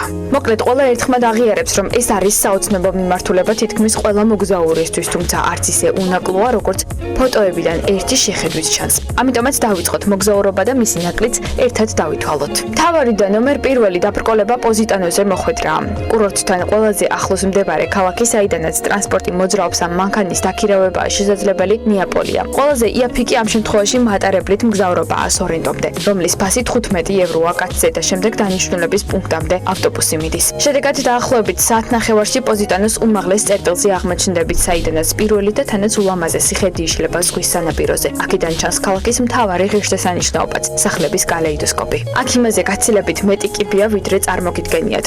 ხოლო ქალაქის უმრავლეს ნაწილში ფერადი ბუგენვილიები ყვავის. ამიტომაც დროის ნებისმიერ მონაკვეთში შეხვდებით ვიწრო ქუჩებს, გადავსებული ტურისტებით და იშვიათად თუ მოისმენთ იტალიურ ენას. ასევე ხალხმრავლობის გამო შეუძლებელია სანაპიროზე თავისუფალი ადგილის პოვნაც. თუმცა თუ იპოვით, შეზლონგის დაქირავებაში 12.5 ევროს გადახდა მოგიწევთ დღეში.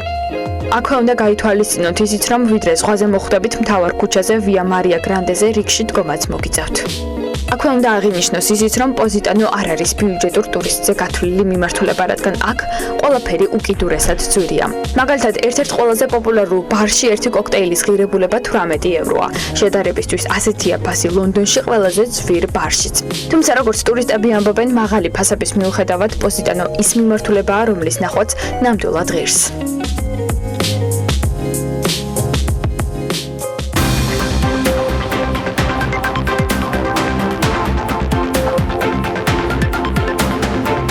კომიტეტი საქართველოსთან ღვინის და მინერალური წყლის იმპორტის აკრძალვის წინადადებას მხარს უჭერს. ნათია თურნავა იმედოვნებს, რომ 4.5%-იანი ეკონომიკური ზრდის პროგნოზი გადასახედი არ იქნება. ბიზნეს ომბუდსმენის შეფასებით, ბიზნეს გარემოს გამოწვევა დღეს ის არის, რომ რუსული ბაზრიდან მისაღების შემოსავლების მოსაოდნელი შემცირება და ლარის კურსი იყოს კონტროლირებადი. საპენსიო სააგენტოში საინვესტიციო საბჭოს თავმჯდომარე და მისი მოადგილე აირჩიეს. ეს საბჭოს პირველი სხდომა იყო გუშინ, სადაც საკადრო საკითხებთან ერთად ის მიმართულებებიც განიხილეს, რაც საინვესტიციო პოლიტიკის დოკუმენტში უნდა აისახოს. არსებული მონაცემებით საპენსიო სისტემაში 831,000 ადამიანი ამ დროისთვის ჩართული და დღეს მათ საყურადღებოდ საბჭოს წევრებმა პირველი განცხადებებიც გააკეთეს. სად არის მოსაოდნელი საპენსიო დანაზოგების ინვესტირება საინვესტიციო საბჭოში, რომელიც პარლამენტმა დაამტკიცა სულ 5 წევრია და მათგან მხოლოდ ერთია ქართველი. მოდით გავიცნოთ ისინი კიდევ ერთხელ. ოლივერ რუსო 2011 წლიდან არის საფრანგეთის ნაციონალური საპენსიო სარეზერვო ფონდის აღმასრულებელი დირექტორი. მმართველ თანამდებობაზე მუშაობის 21 წლიანი გამოცდილება აქვს ფინანსურ ბაზრებზე, მათ შორის პარიზში, ლონდონში, ტოკიოში, სინგაპურში, ჰონკონგში და სიდნეიში. მაიკლ რიდლი. აქვს 27 წლიანი გამოცდილება საინვესტიციო საბანკო საქმეში ლონდონში და ამერიკის შეერთებულ შტატებში და იყო JP Morgan-ის ვიცე-თავმჯდომარე. ამავე საინვესტიციო ბანკში იგი იკავებდა ხელმძღვანელ თანამდებობას 2002-2012 წლებში. ჟან ფრედერიკ პაულსენი 2019 წლის 18 მაისამდე იყო საქართველოს ეკონომიკის მინისტრის უფროსი მრჩეველი სხვადასხვა მიმართულებით. 2015 წლიდან დღემდე არის თბილისის სახელმწიფო უნივერსიტეტთან არსებული ეკონომიკის საერთაშორისო სკოლის სამეთვალყურეო საბჭოს თავმჯდომარე. ტიმო ვიჰერკენტა 2015 წლიდან ფინეთის სახელმწიფო sapensio ფონდის მთავარი აღმასრულებელი დირექტორია, რომლის აქტივების მიმდინარე მოცულობა 20 მილიარდ ევრომდეა. დავით ციკლაურს აქვს საფინანსო სექტორში მუშაობის 15 წლიანი გამოცდილება, როგორც საქართველოში, ასევე დიდ ბრიტანეთში. 2017-2019 წლებში იგი საქართველოს ბანკში მთავარი ფინანსური ოფიცრისა და მთავარი აღმასრულებელი ოფიცრის მოადგილის თანამდებობები. ლევან სურგულაძემ საბჭოს წევრების წარდგენისას გუშინ თქვა, რომ საპენსიო სქემა დაახლოებით 13%-მა დატოვა. სურგულაძე ამ ეტაპზე ვერ ასახელებს, მაგრამ რამდენი იყო საჯარო და რამდენი კერძო სექტორის წარმომადგენელი. რაც შეეხება დანაზოგებს, იანვრიდან დღემდე ფონდში მობილიზებულია 270 მილიონი ლარი და მათ 3.700.000 ლარის ოდენობის სარგებელი აქვს დარიცხული. ახლა მთავარი ეკონომიკის რომელ სექტორში მოხდება ამ თანხის ინვესტირება? ეს უნდა გაიწეროს საინვესტიციო პოლიტიკის დოკუმენტში, რომელიც რამდენიმე თვეში მომზადდება. მანამდე ლევან სურგულაძე მისი აზრი წარუდგინა მედიას, პირველი 5 წლის განმავლობაში რა სფეროებში შეიძლება საპენსიო დანაზოგები აღმოჩნდეს. საბჭოს თავმჯდომარემ და მოადგილემ კი თქვეს, რომ საქართველოს მოსახლეობა მათი თანხების ბედთან დაკავშირებით მიღებული გადაწყვეტილებებით სარგებელს ნახავს. საქართველოში არის მომგებიანი სექტორები, საიმედო სექტორებიც, ესეთი არის მაგალითად ჩემი აზრით ენერგეტიკა, სატელეკომუნიკაციო სექტორი, ლოჯისტიკური სექტორებიც. ესენი დაბალ კორელაციაში ერთმანეთთან, დავსებით მისაღწევია კარგი ამონაგები და დაბალი რისკი. გვესმის, რომ არსებობს ბევრი შეზღუდვა. ბორდის უცხოელი და ქართული წევრები ვხედავთ ძალიან საინტერესო შესაძლებლობას იმისთვის, რათა დაფინანსდეს ქართული ეკონომიკა. ეს საქართველოს მოქალაქეებს მოუტანს სარგებელს. ვაცნობიერებთ, რომ ეს იქნება რთული ამოცანა. მოგახსენებათ, რომ საინვესტიციო პოლიტიკა შეზღუდულია საკანონმდებლო ჩარჩოებით. სურს, რომ რაც შეიძლება სწრაფად მოხდეს აღნიშნული პროცესის განვითარება. თავად საინვესტიციო პოლიტიკა ფიქსირებული შემოსავლის აქტივებზე იქნება ორიენტირებული. ეს დაბალ რისკიანი აქტივებია. 80% აქტივების დაბანძრება საქართველოს ეკონომიკაში. მოხარული ვარ, რომ საბჭო შეიკრიბა და დაკომპლექტდა ასეთი გამოცდილი კადრების მეშვეობით. მინდა ხაზგასმით აღვნიშნო, რომ ჩვენთვის როგორც ბორდის წევრებისთვის უმთავრესი მნიშვნელობა აქვს იმას, რომ ჩვენ ვართ დამოუკიდებლები ჩვენს გადაწყვეტილებებში. ეს არის ერთ-ერთი მნიშვნელოვანი საკითხი, რომელზეც დღეს ვიმსჯელებთ. საპენსიო სააგენტოს თავმჯდომარემ კიდევ ერთხელ ახსენა მედიასთან ენერგეტიკის სექტორი როგორც დაბანდებისათვის საინტერესო დაბალ რისკიანი დარგი, რადგან ამ თემაზე გადაწყვეტილებებს საბჭო იღებს. მის ქართველ წევრს დავით ციკლაურთან იგი დაისვა კითხვა, რა შემთხვევაში მიმართავ საპენსიო თანხებს ენერგეტიკაში, სადაც ბოლო პერიოდში მუშაობა დაგეგმილი პროექტების ინვესტორებისთვისაც გართულებულია. არის მუშა პროექტები, ხო, ანუ არის უკვე გამზადებული პროექტები, სადაც ესე ვთქვათ, კაპიტალის სტრუქტურა შედგება კაპიტალისგან და ასევე ლევერეჯისგან, ანუ სესხისგან, ანუ რაღაც მოზიდული ფონდებისგან, ან შემდეგ. თუ გადაწყვეტავს ესეთი პროექტი, რომ ადგეს მაგალითად გამოუშვას ობლიგაცია, ბონდი, რომელსაც ექნება რეიტინგი და ასე შემდეგ, დიდი სიამოვნებით განიხილავს ალბათ მთავარი საინვესტიციო ოფიცერი შეძენას. დავით ციკლაურმა ასევე აღნიშნა, რომ საბანკო სისტემას თუ შევხედავთ, სასაზღვრო ვალდებულებები მთლიანში და პროდუქტთან დაახლოებით 60%-ის ფარგლებში, ამის ნახევარი კი კორპორატიული დაკრედიტება, ამიტომ სრულად არის შესაძლებელი, რომ კომპანიებმა დამატებითი სახსრები სწორედ კაპიტალის ბაზრების გავლით მოიზიდონ. მან ისიც თქვა, რომ საპენსიო რეფორმა კაპიტალის ბაზრის განვითარებას სავარაუდოდ გაასწრებს. შეიძლება სამეზიო რეფორმა მოდის უფრო გაასწროს კაპიტალის ხევის განვითარებას, მაგრამ საბოლოო ჯამში კაპიტალის ბაზრები უნდა დაეწიოს, იმიტომ რომ დასათავსებელი იქნება თანხა და ეს თანხა სხვადასხვა განთავსდეს. არის ისეთი პროექტები, წარმატებული პროექტები, რომელსაც თავისუფლად შეუძლიათ ამ შემდგომ ეტაპზე შეხედონ უკვე კაპიტალის ბაზრებს და არა მხოლოდ მაგალითად იმ დატვირთების საშუალებებს, რომელსაც არსებობს.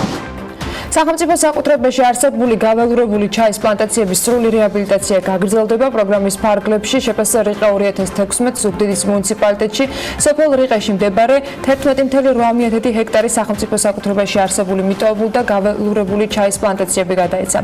დღეს მდგომარეობით პროგრამის ფარგლებში ინვესტორებისათვის გადაცემული არის 500 ჰექტარზე მეტი სახელმწიფო საკუთრებაში არსებული ჩაის გაველურებული პლანტაციები. პროგრამის პირობის მიხედვით კი განხორციელდება ჩაის გადამამუშავებელი საწარმოების შექმნა და წარმოებისათვის საჭირო დანადგარების აღჭურვა.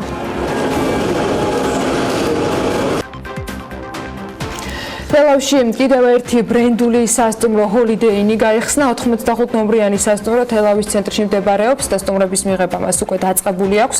სასტუმროს ფრანჩაიზის ხელშეკრულება კომპანია ინტერკონტინენტალ ჰოტელ გრუპთან გაფორმდა, რომელიც მსოფლიოს მასშტაბით 5000-ზე მეტი სასტუმროთია წარმოდგენილი. საკონსულტაციო კომპანია PMC-ის გენერალურმა დირექტორმა ალექსო ალექსიშვილმა კი ანტიკრიზისულ გეგმასთან დაკავშირებით ნებისმიერ სხვა ქმედებას კრიზისში ყოფნის დროს ოპტიმიზმით არ შეაფასა, რადგან თვლის, რომ ეს არის მაინც ის კონკრეტული კრიზისული მდგომარეობის შედეგად მიღებული გადაწყვეტილებები, რომელიც შეიძლება ხშირ შემთხვევაში არ იყოს მოკლევადიანი და გრძელვადიან მიზნებზე ორიენტირებული. საერთო ჯამში ამან კი შესაძლოა არეულობა მოგვიტანოს. ამასთან დაკავშირებით ის რუსეთის მხრიდან დაწესებული ავიასანქციების გავლენით ქვეყანაში შექმნილი ვითარებიდან გამომდინარე მთავრობის მიერ დაანონსებული ანტიკრიზისული გეგმის კონტექსტში საუბრისას ამბობს და აღნიშნავს, რომ თითქოს ეს არის ძველი ეკონომიკური სკოლის იდეებზე დაფუძნებული გადაწყვეტილებები, რომელსაც თანამედროვე რეალობაში არანაირი საფუძველი არ გააჩნია. მაგალითისათვის კი ანტიდემპინგური კანონპროექტი მოყავს და აღნიშნავს, რომ ეს კიდევ ერთი ნაბიჯია, რომელიც წინააღმდეგობაში მოდის ქვეყნის სტრატეგიულ ხაზთან.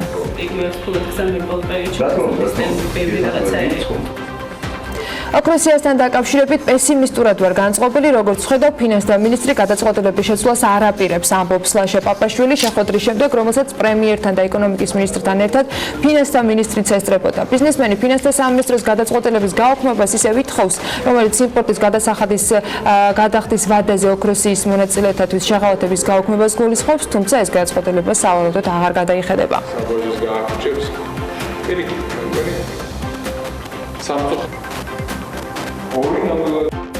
ცოტა მე პესიმისტურად ვარ, როგორც ხედავ, ჯერჯერობით შეცვლას არ აპირებს ფინანსთა მინისტრი, თუმცა ჩემი პირადი რეკომენდაცია იყო, რომ მისი გაუქმება და შემცირება კი არა, პირიქით თუ 200 იყო 500-მდე იყო აუცილებელი. ბიზნესის ხედვა მე ვფიქრობ, რომ მთელი სპექტრი ბიზნესისა აქ დამსწრე 75 კომპანიის მომხრე იყო ჩემი, ჯერჯერობით ვერ იზიარებს სამწუხაროდ. რაც უნდა უცნაური იყოს, ამ განცხადების პარალელურად გუშინვე ფინანსთა მინისტრი ამბობდა, რომ ბიზნესი სამინისტროს პოზიციას გაგებით მოეკიდა. ანუ მაჭავარიანი მედიასთან გუშინვე სრული არგუმენტებით წარდგა, განკარგულებით, რომელთაც ოქროსია გაუქმდა ფინანსთა სამინისტრო კომპანიებისათვის პირობებს ათანაბრებს. წერია მეოთხე მოხმოში, რომ მისი გამოყენება მოხდება რაღაც დანიშნულება. რასაკვირველია 2017-ში რომ მომხდარიყო, როდესაც ეს ვალდებული გავიგეთ. შესაძლოა იქნებოდა ასევე სავალუტო ფონდთან შეთანხმებულ ჩარჩოში. მოხდა 19-ში და შესაბამისად 19-ში იმ პერიოდისთვის ყველაზე მნიშვნელოვანი რაც იყო სიახლე და ეს იყო მასწავლებლებისთვის ეგრეთ წოდებული ჯილდოს გაცემა, ეს რეფორმა დაიწყო წელს, 17-ში სხვა რაღაც იქნებოდა. ეს თქვენ რომელია მართლა ორივე ყველაფერი მართალია და ყველაზე დიდი სიმართლე აქ არის ის, რომ ეს იყო შეღავათი 217 მსხვილი კომპანიისთვის, რომელიც რაღაცა კრიტერიუმების მიხედვით შეირჩენ და ეს იყო აქედან გაკეთა ოქროსია და ესენი ძალიან მაღალი რეპუტაციის კომპანიებია, მე ეს მესმის, თუმცა ამავდროულად უნდა ვიცოდეთ, რომ კიდევ არის 50000-მდე კომპანია. კუვეითის უნივერსიტეტის ენების ცენტრმა ქართველი აღმოსავლეთმცოდნეობის ფაკულტეტის სტუდენტებისათვის 2019-20 სასწავლო წლისათვის არაბული ენის შესასწავლის სტიპენდიები გამოყო. აპლიკანტებმა კი ინგლისურ ენაზე რეკომენდაცია ცნობა, სასწავლებლები და ნიშნების ფურცელი, პასპორტის ასლი და CV უნდა წარადგინონ. საქართველოს განათლებისა და მეცნიერების, კულტურისა და სპორტის სამინისტროში საბუთების წარდგენის ბოლო ვადა 9 აგვისტოა.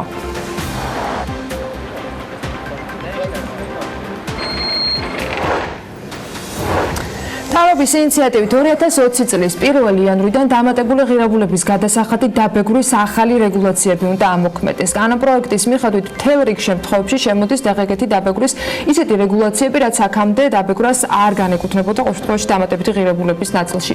23 პუნქტთან დაკავშირებით ფინანსთა სამინისტრო ბიზნეს სექტორის წარმომადგენლებს, ექსპერტებს, ყველა დაინტერესებულ და მიზნობრივ ჯგუფს შენიშვნების წერილობით გადაგზავნეს თავაზობს. პარალელურად დაგვიანოსეს, რომ უახლოეს პერიოდში დაიწყება უკვე ამ გამოქვეყნებული დოკუმენტის საჯარო განხილვა ბიზნეს ასოციაციებთან და ყველა დაინტერესებულ მიზნობრივ ჯგუფთან. გუშინ არ მგონია ამ თემაზე ყოფილიყო საუბარი, მაგრამ საქმიანი დილის ეთერში ვიწყებთ. ესეც იქნებოდა მეოთხე ან მესამე ან მეორე ნახევრის მიმოხილვაში და ფაქტია რომ გარეთ საჯაროდ ამაზე არაფერი ვთქვათ, მაგრამ ჩვენ საქმიანი დილის ეთერში ვიწყებთ მსჯელობას. ასოციაციები რატო არ იცოდით ეს ამბავი წინასწარ? მსჯელობას ამ თემაზე და ვიწყებთ საუბარს დავით პაპიაშვილთან, აუდიტორულ კომპანია კრესნო პაპიაშვილის პარტნიორთან ერთად. მოგესალმებით. დავით, ივანშვილის იმის რომ ხართ ჩვენთან ერთად. მე უსმინე თქვენს ჩართვას ბექა ბაციკაძესთან საქმის კურსში. ეს პრინციპში პირველი ტალღა იყო ინფორმაციისა, რომელიც მიიღეთ. თქვენ უკვე ფლობდით სრულ ინფორმაციას. ვიდეომ ჩვენს YouTube არხზე და სოციალურ ქსელებში ძალიან დიდი ინტერესი დაიმსახურა. ეს ტრადიციულად თამდევი არის ნებისმიერი, ასე ვთქვათ, შინაარსისა და ინფორმაციისა, რომელსაც თქვენ გადმოსცემთ, მაგრამ ჩემი პირველი კითხვა მდგომარეობს შემდეგში. იყო თუ არა თქვენთვის, თქვენი კოლეგებისთვის განჭვრეტადი, ცნობილი, რომ თუნდაც ასოცირების ხელშეკრულების ფარგლებში ჩვენ 2019 წელს დავდგებოდით იმ განხილვის საჭიროების წინაშე, რაც გარდაულად მეგვიყვანს გაისად 1 იანვრიდან DGG-ს რეგულაციის გადახედვასთან დაკავშირებით. ნაწილობრივ გადახედვები პოზიტიურიც არის, უმრავლესობა როგორც ყოველთვის, ამაზე მე ვისაუბროთ, მაგრამ განჭვრეტადი იყო თუ არა ეს ცვლილებები. იცით, მოგესალმებით დილა მშვიდობის. ესე ვიტყოდი, რომ თუ განჭვრეტადი იყო ეს ყველაფერი, ანუ იმ ლოგიკიდან გამომდინარე, რომ საკმარისზე მეტი რეგულაცია შემოვიღეთ ბოლო პერიოდში. და ანუ აი ამ ლოგიკით თუ იმსჯელებთ, რომ ესე უცებ, ესე ხშირ შემთხვევაში მოუმზადებლად ხდება ბევრი რეფორმის ამოქმედება ჩვენ ქვეყანაში, იგივე საპენსიო რეფორმაც მინდა ვახსენო და ასე შემდეგ. ამ ლოგიკით განჭვრეტადი იყო და სხვა მხრივ, რა თქმა უნდა, ხა ამ მასშტაბის სიახლეებს ბიზნესი, ანუ მასობრივად, ანუ ესე არ ელოდა და რა თქმა უნდა, ჩვენ შეგვიძლია ვისაუბროთ პუნქტობრივად, ანუ გადავიდეთ.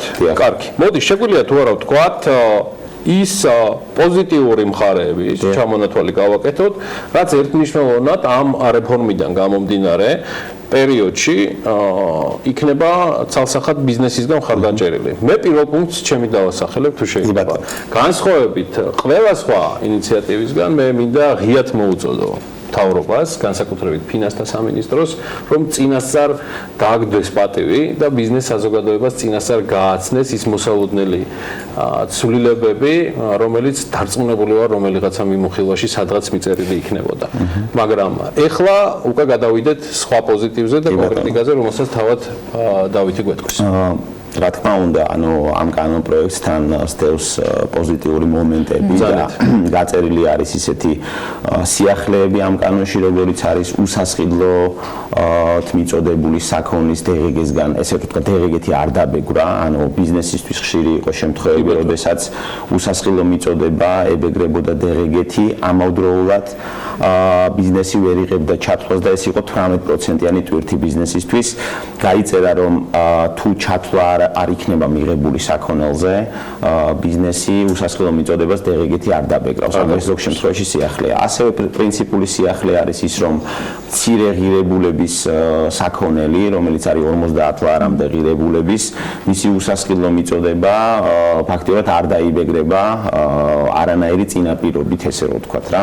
ეს არის 50 ლარი არის დადგენილი, ესეც პრინციპული მნიშვნელოვანი სიახლე არის, აი თუნდაც პრომო აქციების დროს, როგორც წესი პრომო აქციების დროს ხდება მცირე ღირებულების საქონლის ჩუქება და იგივე სადისტრიბუციო ბიზნესისთვის იყო ეს გარკვეული ტვირთი, იმიტომ რომ ჯამში ეს გარკვეული თანხა იყო და ეს აღარ დაიბეგრება, რა თქმა უნდა ჩვენ ყველა ამას მივესალმებით. ასევე საუბარი არის ნიმუშების მიწოდების DGG-ი არ დაბეგვრაზე და ასევე პრინციპულად სრულიად ახალი ტიპის მიდგომებზე, რაც ეხება კრიპტოვალუტას, დაუშვათ კრიპტოვალუტაზე საუბარი არის, რომ არ მოხდება ამის დაბეგვრა და ეს განხილულია ფაქტობრივად როგორც ელექტრონული რაღაცა გადახდის საშუალება და ფული, ესე რომ ვთქვათ.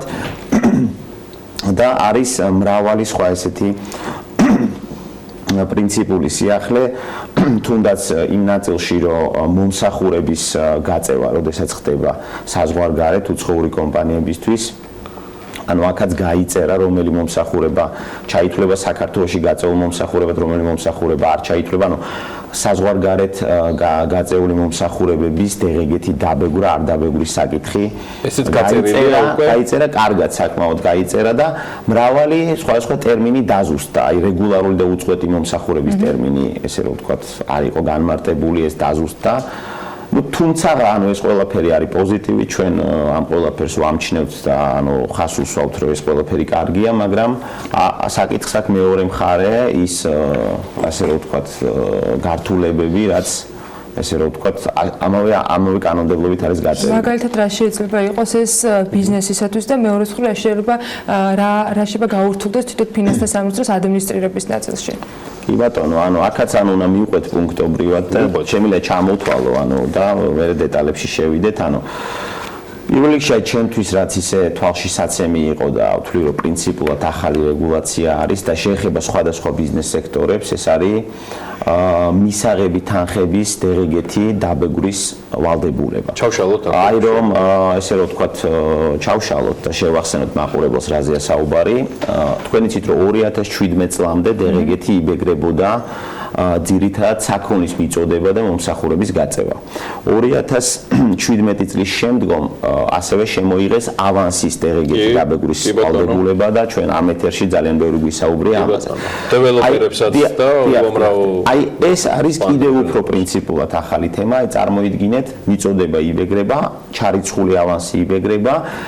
ახლა გვეუბნებიან, რომ თუ ბიზნეს თანხები აქვს მისაღები და თუ არ მიიღო მაინც იბეგრება. ანუ აი რო წარმოვიდგინოთ რაღაცა ტენდერებში, ესე რომ ვთქვათ, ტენდერებში მონაწილე კომპანია და ტენდერი მე ვარ სახელმწიფო და გაგიწელეთ გადახდა არ მოგეცით ეს. და კონტრაქტი, თავარი პირობა არის, რომ კონტრაქტი უნდა გადადიოდეს წლიდან წელში.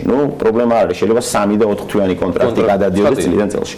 ანუ თუ კონტრაქტი წლიდან წელში გადადის და თუ გათვალისწინებული არის ეტაპობრივი გადახდები, სულ რომ არ გავყიდოთ საქონელი ან მომსახურება, სულ რომ არ ჩაგვეიწყოს ავანსი, აი დავუშვათ ჯერ მიწოდება არ მომხდარა და კონტრაქტით გათვალისწინებული არის ჩარიცხვა თანხის, ხო?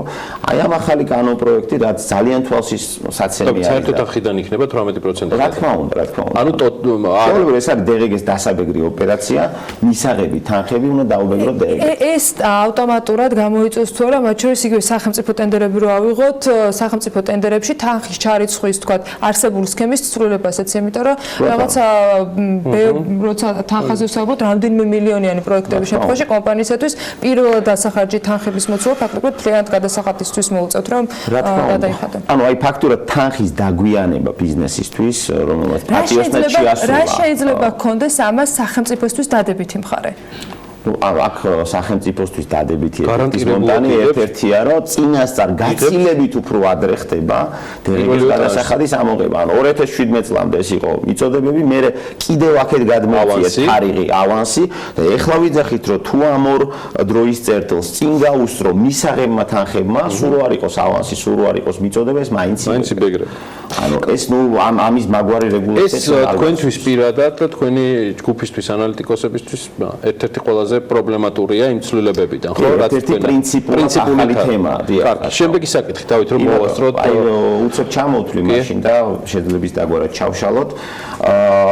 იბეგრება ასევე საქონლის გადაცემა, ფაქტობრივი გადაცემა განვადებით, ანუ იცით რომ აქამდე ძირითადად დაბეგვრა ხდებოდა საქონლის მიწოდების მომენტში, ახლა ფაქტობრივად განვადებით რომ გადავცეთ საქონელი, რომც არ გადავიდეს საკუთრების უფლება, ეს მიწოდება იბეგრება.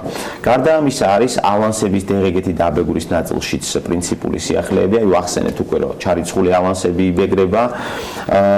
იყო რამოდენიმე ტიპის სერვისები და რამოდენიმე ტიპის მომსახურებები, რისი ავანსიც არ იბეგრებოდა. ამას ერქვა ეგრეთ წოდებული რეგულარული და უწყვეტი მომსახურების ავანსი. მაგალითად, აი რაღაცა ინტერნეტ ტელევიზიის კომპანიისთვის მომსახურება ითვლებოდა, ესე რომ ვთქვათ, უწყვეტ მომსახურებად და რო ჩარიცხულიყო ავანსი ამ კომპანიებს ეს არ ებეგრებოდა დერეგეთი. ანუ იყო გამონაკლისი, რომ რაღაცნაირი ავანსები არ იბეგრებოდა დერეგეთი და თუ რამე გამონაკლისი იყო და თუ რაიმე ტიპის ავანსი არ იბეგრებოდა, ფაქტობრივად ეს გამონაკლისი არის ამოღებული და ყველა ტიპის ავანსი იბეგრება დერეგეთი. ასევე გვაქვს სხვა პრინციპული სიახლეები, თუ საქონელზე გვაქვს დერეგე ჩათვლილი, საქონლის არამიზნობრივი გამოყენებას დერეგეთი იბეგრება. ანუ აი რო ვკითხულობთ ამ სიახლეებს, როგორი შტაბ-ეჭდილება გრჩება, იცით, რომ აი თუ სადმე იყო პატარა დარჩენილი რაღაცა ისეთი შერბილებული პოზიცია კანონის, ანუ ყველაფერი არის ძალიან მაღალი სიმკაცრით, ესე რომ დაბეგრილი და წამოწეული, ანუ არამიზნობრივი ცხადი ჩანაწერებით და ლავირების ცხადი ჩანაწერებით, კი, მე ვფიქრობ, ანუ არის გასაგებად არის ყველაფერი. მეტნაკლებად, იცით, არის ხანდახან მომენტი, რომ მე გამიშთა განცდა, რომ ეს თარგმნილი იყო უცხოეთიდან და ნამდვილად თარგმნილია, ეს ევროდირექტივების გარკვეული გაზიარებით მოხდა, მაგრამ ნუ გასაგებია ასე თუ ისე, მაგრამ ეს არის საკმაოდ ისეთი სკრუპულოზურად ყველაფერი დაბეგრილი, არამიზნობრივ გამოყენებაში იგულისხმება, რომ მაგალითად ვიყიდეთ დანადგარი რაღაც რამოდენიმე წელი გამოვიყენეთ მიზნობრივად და მას უნდა ემუშავა მრავალი წლების განმავლობაში და დაუშვათ მერე არ მოხდა მისი მიზნობრივად გამოყენება. ანუ ან გაფუჭდა, ან რაღაც დაემართა, რომ ბოლომდე მისი რესურსი ვერ გამოვიყენეთ. აი თუ დერეგე ჩათვლილი გვაქვს შეძენის მომენტში, ის გვეუბნება, რომ დაიბეგრება, ანუ დაიბეგრება. ასევე საკუთარი წარმოების შენობა ნაგებობების დაბეგრა ხდებოდა ისეთი კომპანიებისთვის, როგორიც არის სამედიცინო ბიზნესი, საფინანსო სექტორი, ანუ ამას ვეძახით ჩვენ ჩათვლის უფლების გარეშე გათავისუფლებულ ბრუნვებს, ანუ სამედიცინო სექტორი, საფინანსო სექტორი, რაღაც ბეჭდვის, ანუ და სტამბის ანუ საბეჭდი კომპანიები, ესე რომ ვთქვათ, ვინც ბეჭდავს ჟურნალ გაზეთებს სხვათა შორის, ესე ჩათვლის უფლების გარეშეა. ანუ ამ კომპანიებს ებეგრებოდათ ბევრი რამ, მათ შორის შენობა ნაგებობის აშენება და ახლა გაწერილია, რომ მათ დაებეგრებათ ასევე რემონტიც. ანუ რემონტი არ იყო გათანაბრებული მშენებლობასთან და ანუ არ ვიცი, ესეც მიიჩნიეს როგორც ჩანს, რომ ეს რაღაც საფრთხე იყო და ესეც დაიბეგრა. გარდა მაგის არის უამრავი საინტერესო და უამრავი მნიშვნელოვანი დეტალი, ერთს გამოვყოფდი ასევე, რომელიც ნუ ბიზნეს პირდაპირ არ უკავშირდება, თუმცა საბოლოო ჯამში რაღაც კონკურენციის პრობლემა შეიძლება გააჩინოს. ამ კანონპროექტით გამოიკვეთა, რომ მის ავტორებს არ უნდათ სახელმწიფო სტრუქტურების, სახელმწიფო სიპების ისეთი როგორც არის შემოსავლების სამსახური და საჯარო რეესტრი და ასე შემდეგ, მათი მომსახურებების დაბეგურა დერეგეთი.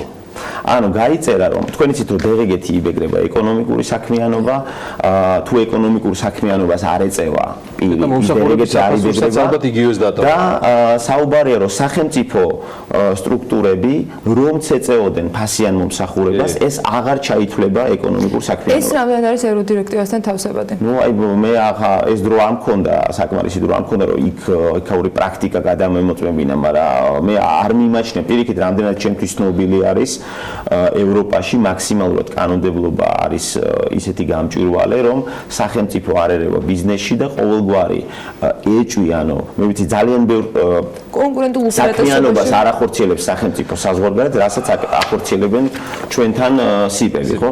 და ეს ფაქტურად იმას ნიშნავს, რომ მთელი რიგი სიპების მომსახურება აღარ დაიბეგრება დერეგეთი და ეს სიპები მე თქვენ შეგახსენებთ, ჩვეულებრივად შედიან კონკურენციაში კერძო ბიზნესთან, ანუ არის იგივე ფინანსთა სამინისტროში რამოდენიმე სიპი, რომელიც იყენებს სახელმწიფო ქონებას, არ იხდის კომუნალურებს, არ იხდის იჯარას, ანუ ის ისედაც წახალისებულ და პრივილეგირებულ მდგომარეობაშია და ეხლა ამ სიპებს ეუბნებიან, რომ თქვენ ასევე კიდე სხვა პრივილეგია გექნებათ, თქვენ არ გადაიხდით დერეგეს და თქვენ აქტივებს, ანუ სახელმწიფო აქტივებს, არც ელექტროენერგიას გადაიხდით, ანუ ამასთან სახელმწიფო დაფარავს და ასე შემდეგ, ანუ ესეც ჩემი აზრით, ანუ აქ კონკურენციის სააგენტომ თავის სიტყვა უნდა თქვას და ბიზნესმა უნდა თქვას პირველ რიგში თავის სიტყვა რომ თუ რაიმე კონკრეტულ სექტორს ექნება პრობლემა, ანუ მათ ეს თემა წამოწევენ. ანუ არის იქ ბიზნეს სექტორები, სადაც ესე არ მოხდება. მაგალითად აეროპორტები და ასე შემდეგ, მაგრამ მთელი რიგი მიმართულებები რჩება, რა დროსაც სახელმწიფო იხდის და დეღეგეს და აღარ გადაიხდის და ეს იქნება კონკურენციაზე კარგი დაწოლა. ამ თემაზეც კიდეც გვექნება საუბარი, ჩემი ბოლო კითხვა საბაჟო კოდექსს უკავშირდება, რა გამოხმაურება აქვს მის ამოქმედებას, ანუ ხომ არ არის მოსული და რამდენად აქტიური იყო და ადეკვატური ბიზნესი ჩართული კონსულტაციებში კოდექსთან დაკავშირებით, რომელზეც ასევე არაერთი საჯარო განხილვა იყო და იყო თუ არა ყველაფერი იმგვარად გათვალისწინებული და ახალმა კოდექსმა სწრაფად გაიარა ადაპტირება თუ მაინც პროცესშია ჯერ კიდე თუ როგორ არის?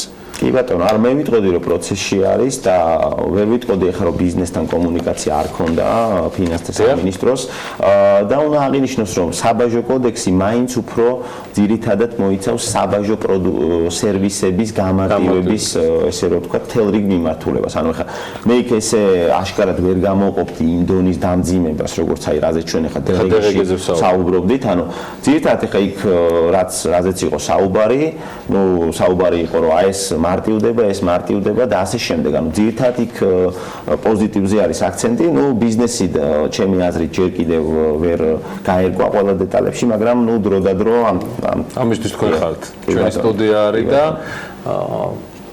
მექნება საუბარი დავითთან, რომ მინდა რომ Forbes-ის შემდეგ გამოცემისთვის კრესტონ პაპიაშვილის სახელით მან მორიგი სვეტი მოამზადოს. დეღეგეს ამ თემასთან დაკავშირებით, რომელიც ალბათ უფრო მეტ საშუალებას მოგცემს ამ ტიპის ინფორმაციის გაზიარების. მადლობა დავით პაპიაშვილს ნუმრობისთვის, იგი კრესტონ პაპიაშვილის კომპანიის, აუდიტორული კომპანიის მმართველი პარტნიორი გახლავთ. ჩვენ გავალთ რეკლამაზე, სულ რამდენიმე წუთი დაგველოდეთ, დილა ჭყონია, ექროქება უკვე საიმისოთ, რომ შემოგთავაზოთ თავისი წილი რუბრიკა საქმიან დილაში.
ექსპო ჯორჯიაში აწარმოეს საქართველოს ბენეფიციარებსა და დისტრიბუტორთა და ქართულ მაღაზიათა ასოციაციის წევრების შეხვედრა გუშინ შედგა, რომლის მიზანით საქართველოში წარმოებული პროდუქტის რეალიზაციის ხელშეწყობა იყო. როგორც ასოციაციები და ბენეფიციარები განმარტავენ, დამწყებ ბიზნესებს საწყის ეტაპზე პროდუქციის რეალიზაცია უჭირთ და მსგავსი შეხვედრები სწორედ ამ პრობლემის აღმოფხვას ემსახურება. არაერთი კარგი პროდუქცია გამოშვებული, თუმცა მათთვის ცოტა რთული ასაქმელია, რამდენად რთულია ზოგადად ამ პროდუქციის დისტრიბუცია შემდეგ და სწორად მიწოდება ქსელური სუპერმარკეტებისთვის თუ საცალო სავაჭრო ობიექტებისთვის. ამიტომ დღევანდელი ღონისძიება, რომელიც დავგეგმეთ ჩვენ საქართველოს დისტრიბუტორთა ბიზნეს ასოციაციამ, აწარმოეს საქართველოს ფარგლებში დაფინანსებულ ბენეფიციარებს წარმოედგინათ მათ მიერ ნაწარმოებული პროდუქცია და ჩვენის მხრივ მოგვეყვანა სადისტრიბუციო კომპანიები ღონისძიებაზე წარმოადგენენ გავლენილები არიან მცირე და საშუალო მეწარმეები, რომლებსაც რეალურად იდეაში შეიძლება არ ქონდეს იმის რესურსი, რომ თავისით მოიწიოს მაღაზიები, სადაც უნდა რომ იყოს განთავსებული თავისი პროდუქცია, ან მეორე არის, რომ იმ პირობებში, რაშიც უწევს ოფერირება ქსელურ მაღაზიაში შეტანის რესურსი უბრალოდ არ აქვს და ჩვენი აწარმოების საქართველოს დისტრიბუტორთა ასოციაციის მთავარი მიზანი არის პირველ რიგში, რომ შევუწყოთ ქართული პროდუქციის მოხმარებას და გაგიდიანობას ხელი. ჩვენ თუ საუბრობთ ზოგადად მიკრობენეფიციარზე, რა თქმა უნდა, ახლა მოლოდინი იმისა, რომ ადამიანმა 15,000 ლარიდან 20,000 ლარით დაიწყოს ბიზნესი და პირველ ან მეორე წელსვე მოახდინოს დიდ მაღაზიების ქსელებში შეღწევა, რა თქმა უნდა, ეს ძალიან რთულია. სწორედ ამიტომ ჩვენი მიზანი არის დაფინანსების შემდეგ მაქსიმალურად ხელი შევუწყოთ ჩვენ ბენეფიციარებს, რომ მიწვდნენ მაღაზიებს. დიდი რაოდენობით ვერ აწარმოებენ ამას, ამიტომ დიდ ქსელებს შევეჭიდოთ. ამის ის არა დაუშვე კონტრაქტს ხელი რომ მოვაწეროთ, ხო, მაშინ სტაბილური უნდა იყოს და დიდი რაოდენობის უნდა გქონდეს. ჩვენ ამ ეტაპზე აი ფეხს ვიდგამთ და ვიწყებთ გაფართოებას. ჩვენ დავიწყეთ პირველად მარცხო სასათურე მეურნეობიდან თავიდან ქონდა პატარა რაოდენობის 1000 ძირიდან მე გავფართოვდით და 3 სათხური 1500 კვადრატულზე გავაშენეთ მარცხო.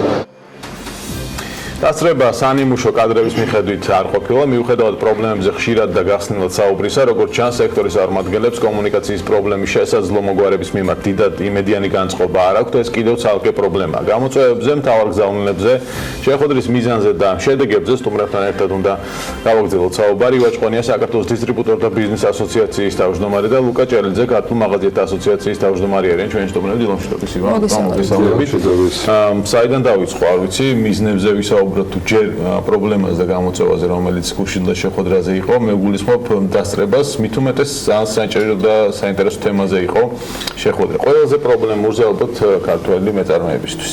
თქვენის ნებად ბატონო ლუკა დავიწყოთ მაშინ. რაც შეეხება დასწრებას, უბრალოდ სამწუხარო არის, რომ დაახლოებით 10 კომპანია ესწრებოდა, მაგრამ მოდი დავარქვათ, რომ ეს იყო სტარტი, ის გაგრძელებასაც მომავალში საკმაოდ აქტიურად ვაპირებთ და ამიტომ ვფიქრობ, რომ უფრო მეტი ორგანიზებულობა იქნება მომავალში და უფრო მეტი ჩართულობა ბენეფიციარების მხრიდან, იმიტომ რომ ეს რეალურად იყო ჩვენი ინიციატივა, როდესაც მინის შევხვდით ჩვენ დაახლოებით 1 თვის წინ, მცირე და საშუალო ასოციაციები, ერთ-ერთ პრობლემად იქ დავაყენეთ ის საკითხიც, იმიტომ რომ არაერთ ბენეფიციარს მათ შორის და მწარმოებელს, რომელიც ამ პროექტში არ არის ჩართული, მოუმართავ ჩვენი ასოციაციისთვის, იმიტომ რომ პრობლემები უბრალოდ ვერ შედიან ბაზარზე პროდუქცია აქვს, ნაწარმოები უდევთ, რომელსაც სამწუხაროდ შემდეგ ვადა გადის და უჭირს ძალიან ამ პროდუქციის რეალიზება და ზუსტად მაშინ რომ შევთავაზეთ მე და უკამაც ქალბატონ ნათიას, რომ აწარმოე საქართველოს ფარგლებში ჩავერთვებოდით და გარკვეულწილად დავეხმარებოდით იმ კუთხით, რომ მოეძიებინათ სადისტრიბუციო კომპანია, რა თქმა უნდა, რომელიც დაინტერესდებოდა მათი პროდუქციის რეალიზაციით საქართველოში და აგრეთვე ლუკას ხრიდან, რომ გარკვეულწილად საცალო სავაჭრო ობიექტები, რომლებსაც რეალურად არიან ძალიან პატარები, რაღაც კუთხით პრობლემებიც აქვს, დახმარებოდნენ უკვე ამათ, რომ მათი პროდუქცია განეთავსებინათ დახლზე და ცნობადობა ამ პროდუქტის აეწიათ. რეალურად გუშინდელი დღე ზუსტად ამას ემსახურებოდა და ვთვლი, რომ ყოველ შემთხვევაში მიუხედავად იმისა, კიდევ ერთხელ ვამეორდები, რომ დასწრება იყო საკმაოდ დაბალი, საკმაოდ ნაყოფიერი ინფორმაცია მიიღოს, თუნდაც ყველაზე მინიმუმ რაც შეიძლება ვთქვა, ახლა რომ ეტიკეტირებასთან დაკავშირებით თითქმის 10 კომპანიიდან 9-ს არასწორი ეტიკეტი ქონდა წარმოქმნილი, რაც მათთვის საკმაოდ დიდი ხარჯი იქნებოდა. მათი ცნობიერება, ანუ პროდუქციას რა ჭირდება, შეფუთვას რა ჭირდება, ვთქვა, ზოგადად რეალიზაციას რა ჭირდება, როგორც სისტემას უნდა მოერგოთ, საერთოდ წარმოქმნაც კი არა აქვთ, ანუ როდესაც ეს პროექტი დაიწყო და მიდიოდნენ ის ადამიანები, რომლებიც მართლა არიან ჩართული წარმოებაში, ნამდვილად უნიკალურ პროდუქტს აწარმოებენ, თქვა, დღევანდელი ბაზრის პრინციპებს, თქვა, რა ჭირდება, როგორი უნდა იყოს იგივე შეფუთვა, რომ იყოს კონკურენტუნარიანი, რა რაოდენობა უნდა აწარმოონ, იგივე ეტიკეტირება და რაც ყველაზე მთავარია, ზოგადად დისტრიბუცია რა არის და პროდუქტის გასაღებას რა ჭირდება, წარმოქმნილი არ აქვს. ამიტომ მათ მიერ წარმოქმნილ პრაისში თვითონ ფასში განსაზღვრული არც აქვს, რომ დისტრიბუციას აქვს საკმაოდ დიდი ხარჯები, საკმაოდ დიდი მარკეტინგი არის, საკმაოდ დიდი არის თქვა იგივე შეცვლის საფასური და ასე შემდეგ, რომელიც არაერთხელ მისაუბრეთ თქვენი ეთერით, რომ დიდ პრობლემებს გვიქმნის. ამიტომ ამ რეალობას შემდეგ რომ აი კედელივით დაეჯახნენ და ნახეს რა პრობლემების წინაშე არიან. პირველი ეტაპი იქნება ის, რომ ჩვენ უბრალოდ დავუხსნით, მათ დააწარმოეს საქართველოსთან, მე არაერთხელ ღიად მithქვია, რომ სიამოვნებით ჩავერთვები, რომ იგივე ბენეფიციარების დაფინანსებას სანამ დაიწყებენ მომავალში, უბრალოდ აუხსნათ თუ რა არის და რასთან ექნებათ მომავალში შეხება, მით უმეტეს, როდესაც ეს არის იგივე კვების პროდუქტი, რომელიც არის დაბალვადიანი, მალე ფუჭებადი და ხშირ შემთხვევაში არაერთხელ გვინახია და ქონია მე თვითონ შემთხვევა, რომ საწყობში გაფუჭებულა უბრალოდ დასაწყობებულ პროდუქციას ვადა გასვლა ეს რა თქმა უნდა ზარალია არის რა თქმა უნდა სახელმწიფოსთვის აქ ძალიან მნიშვნელოვანი გავითვალისწინოთ ის რომ ისე ჩვენ მიერ გადახდილი გადასახადებით ფინანსდება ეს პროექტი და ამიტომ ძალიან მაღალი უნდა იყოს ბიზნესის ჩართულობა ну თითოეული ეს პროექტი იყოს ძალიან წარმატებული და ერთი კიდე ყველაზე მთავარი რაც ბოლო პერიოდში მოვლენებმა გვაჩვენა რომ ქართული პროდუქტი ადგილზე წარმოებულ პროდუქციას უნდა დავეხმაროთ უპირველეს ყოვლისა რომ ადგილობრივ ბაზარზე მაქსიმალურად იყვნენ წარმოდგენილი და ამაში აუცილებლად უნდა დაგვეხმაროს რიტეილ სექტორი და არა მხოლოდ საცალო სავაჭრო ობიექტები და მცირე მაღაზიები, არამედ ქსელური სუპერმარკეტებიც, ჰიპერმარკეტებიც და 1-2 მათთაგანთან საკმაოდ აქტიური კომუნიკაცია ჰქონდა და დარწმუნებული ვარ რომ ისინი მომავალში უკვე სადღაც სექტემბერში, ოქტომბერში, როდესაც დაიგეგმება შედარებით უფრო მასშტაბური ჩაერთვებიან და ჩვენი კუთხით როგორც სადისტრიბუციო კომპანიები, აგრეთვე რიტეილ სექტორი დავეხმარებთ რომ მათი პროდუქცია წარმოდგენილი იყოს და ამის პოპულარიზაცია გავწიოთ და რა თქმა უნდა თქვენი დახმარებით რომ ეს ყველაფერი გაშუქდეს და ხალხმა ნახოს რომ ქართულს ჭირდება თორე საკმაოდ სერიოზული პრობლემის წინაშე იქნებიან და იმასაც მინდა ხაზი გაუსვა რომ კომპანიები რომლებიც ექსპორტზე იყვნენ დამოკიდებული და რა თქმა უნდა მათთვის პირდაპირი მიმართულება ძალიან სამწუხაროა მაგრამ მხოლოდ და მხოლოდ რუსეთზე ქონდათ გათვლა ეს სერიოზული პრობლემების წინაშე დადგნენ უკვე და უკვე იმაზე ფიქრობენ ქართულ ბაზარზე სად დაიმკვიდრონ ადგილი. ქართულს ჭირდება, ქართულ პროდუქტს ჭირდება საქართველოში განსაკუთრებული დახმარება, მაგრამ ჩვენ ამ ეთერშიც გვისაუბრია, რომ როდესაც თქვა არის ცალსახა, თქვა უპირატესობის მინიჭებაზე საკითხი, თლად ასეც ვერ მიუდგებით თემას. ერთობლივად შეიძლება რომ თქვა დახმარება გაუწიოს როგორც ცალკეულმა მაღაზიებმა, ასევე სადისტრიბუციო ქსელმა და ეს იყოს ერთიანი სტრუქტურა. მოდი დავიწყოთ მაშინ ინფორმირება ამ ეთერიდანაც, რა პრობლემის წინაშე დგებიან ქართული მწარმოებლები, როდესაც თქვენთან კომუნიკაციას იწყებენ და თქვენ რა პრობლემების წინაშე დგებით, როდესაც მათთან გაქვთ შეხება იმისათვის, რომ ეს პროდუქტები იყოს განთავსებული მაღაზიებში და მომხმარებლისათვის იყოს ერთნაირად არჩევანი შესაძლებლობა და მე თავისი გადასაწყვეტი იქნება, რომელ პროდუქტს მიენიჭებს უპირატესობას, ხო? კი ბატონო, მოდი ის დავიწყოთ თავი მიზანი და აზრი რა იყო ამ ყველაფერს როგორ შინდელი ღონისძიების. ანუ ჩვენ რეალურად ეხლა დღეს ბაზარზე გვაქვს ესეთი სიტუაცია, რომ მცირე და საშუალო მეწარმეები, რომლებიც შეზღუდული ბიუჯეტი აქვთ, ანუ დაფინანსება მიიღეს ამ დაფინანსების ფარგლებში რაღაც საწარმო გააკეთეს, უბრალოდ არ აქვთ შესაძლებლობა იმისა, რომ აღმოჩნდეს მათი პროდუქცია ქსელურ მაღაზიაში, გადასახადებიდან ასე შემდეგ ამაზე გვისაუბრია ბევრჯერ.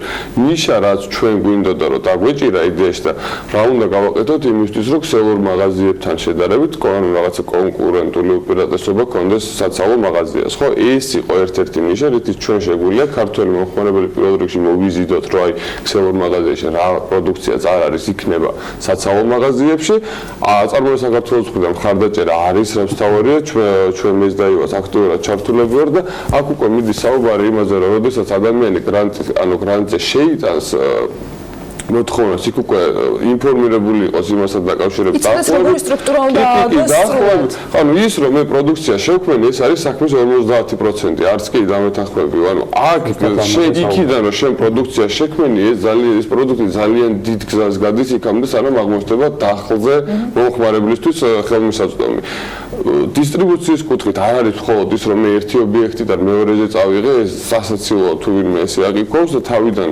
რეალურად ხდება ხოლმე ისე რომ გონიათ რომ უბრალოდ თავისივე მანქანაჭევრე რომ დაждდეს და წაიღოს მაღაზიებში.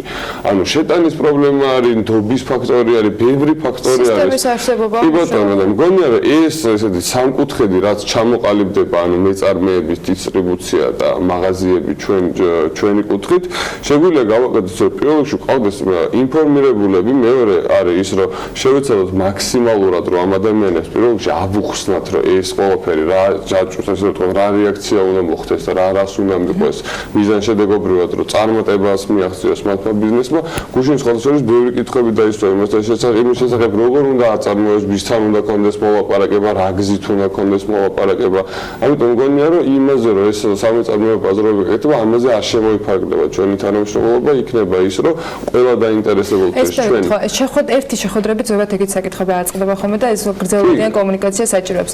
ვინ არის ადრესატი ამ შემთხვევაში თქვენგან, ვინც დაინტერესებულ კომპანიებს, მათ შორის ვინც შეიძლება გუშინ არ იყვნენ ამ შეხვედრაზე, შესაძლოა სატელევიზიო ეთერით ან თუნდაც მათი ახლობლების, მეგობრების ან პარტნიორების დახმარებით გადაწყვეტენ, რომ ამ სქემაში დღეს უკვე სტაბილურად უნდა იყვნენ ჩართულები და სტაბილურად ქონდათ ამ მოწოდების სქემა გამართული, ვისთან უნდა ქონდეთ კომუნიკაცია და რა ფორმით შეიძლება ამ ყველაფრის მოგვარება? უპირველეს ყოვლისა, რადგანაც ეს პროექტი ამ პროექტს ხელმძღვანელობს აწარმოებს საქართველოს, ყველა ორგანიზაციულ საკითხში ისინი უნდა იყვნენ ჩართული. ჩვენ უცნობ ერთადერთი რაც შეგვიძლია, რომ მივიყვანოთ სადისტრიბუციო კომპანიები, რომლებიც მომავალში თუ დაინტერესდებიან რაღაც გარკვეულ თემებზე კონდეს საუბარი და დეტალურად ჩავშალოთ ეს პროცესი და რა თქმა უნდა, ლუკას შეუძლია მოიყვანოთ თქვა საცალო სავაჭრო ობიექტები, რომლებიც არც თუ ისე ცოტა ყავს ხო ასობით არიან მათთან გაერთიანებული და უბრალოდ შესთავაზებთ, რომ არსებობს ეს პროდუქცია, რომელსაც აქამდე არც დისტრიბუცია უკეთდებოდა არაფერი და მოდი თუნდაც დავეხმაროთ, იმიტომ რომ გუშინ ერთ-ერთი ბენეფიციარი იყო, რომელიც ითხოვდა, რომ თითო უბანში, თითო ნორმალური მაღაზია მოპოვნეთ შენ პროდუქცია დავდო, იმიტომ რომ მეც ვერც ვაწარმოებ და ჩემთვის საინტერესოა რა იქნება. შემიძლია ამაღლა გითხრათ, რომ ეს იქნება ძალიან კარგი, იმიტომ რომ მომავალში პოტენციურ დისტრიბუტორს ხელს შეუწყობს ის, რომ აი 10 მაღაზიაში ერთი თვის განმავლობაში, ორ თვის განმავლობაში ამდენი გაიყიდა და ამას აქვს ამის პოტენციალი სადისტრიბუციო კომპანიასაც შემდეგ უკვე გაუადვილდება კომუნიკაცია და თქვა დათვლა იმის რა რაოდენობა შეიძლება გაუყიდოს როგორ და რანაირად საშუალებაც არ არის. აგრეთვე მოდით რა თქმა უნდა, იმიტომ რომ ხა მხოლოდ და მხოლოდ ნაწარმოებები და არ იცის როგორ იქნება, რანაირად იქნება, ანუ იქ ძალიან ბევრი პრობლემებია, მოკლედ კიდე რომ ჩამოყვეთ იგივე შეფუთვასთან დაკავშირებით, ეტიკეტირებასთან მარკეტინგთან დაკავშირებით გასაგებია, რომ იქ სხვა მოთხოვნებია თუ იგივე ეტიკეტირებასთან შეიძლება ან გადასახადები და შემდეგ, მაგრამ ანუ საცალო პატარა მაღაზიებთანაც პრობლემაა ისეთი ეტიკეტირების ეტიკეტირება ყველასთვის პრობლემაა. ხა რა მნიშვნელობაა?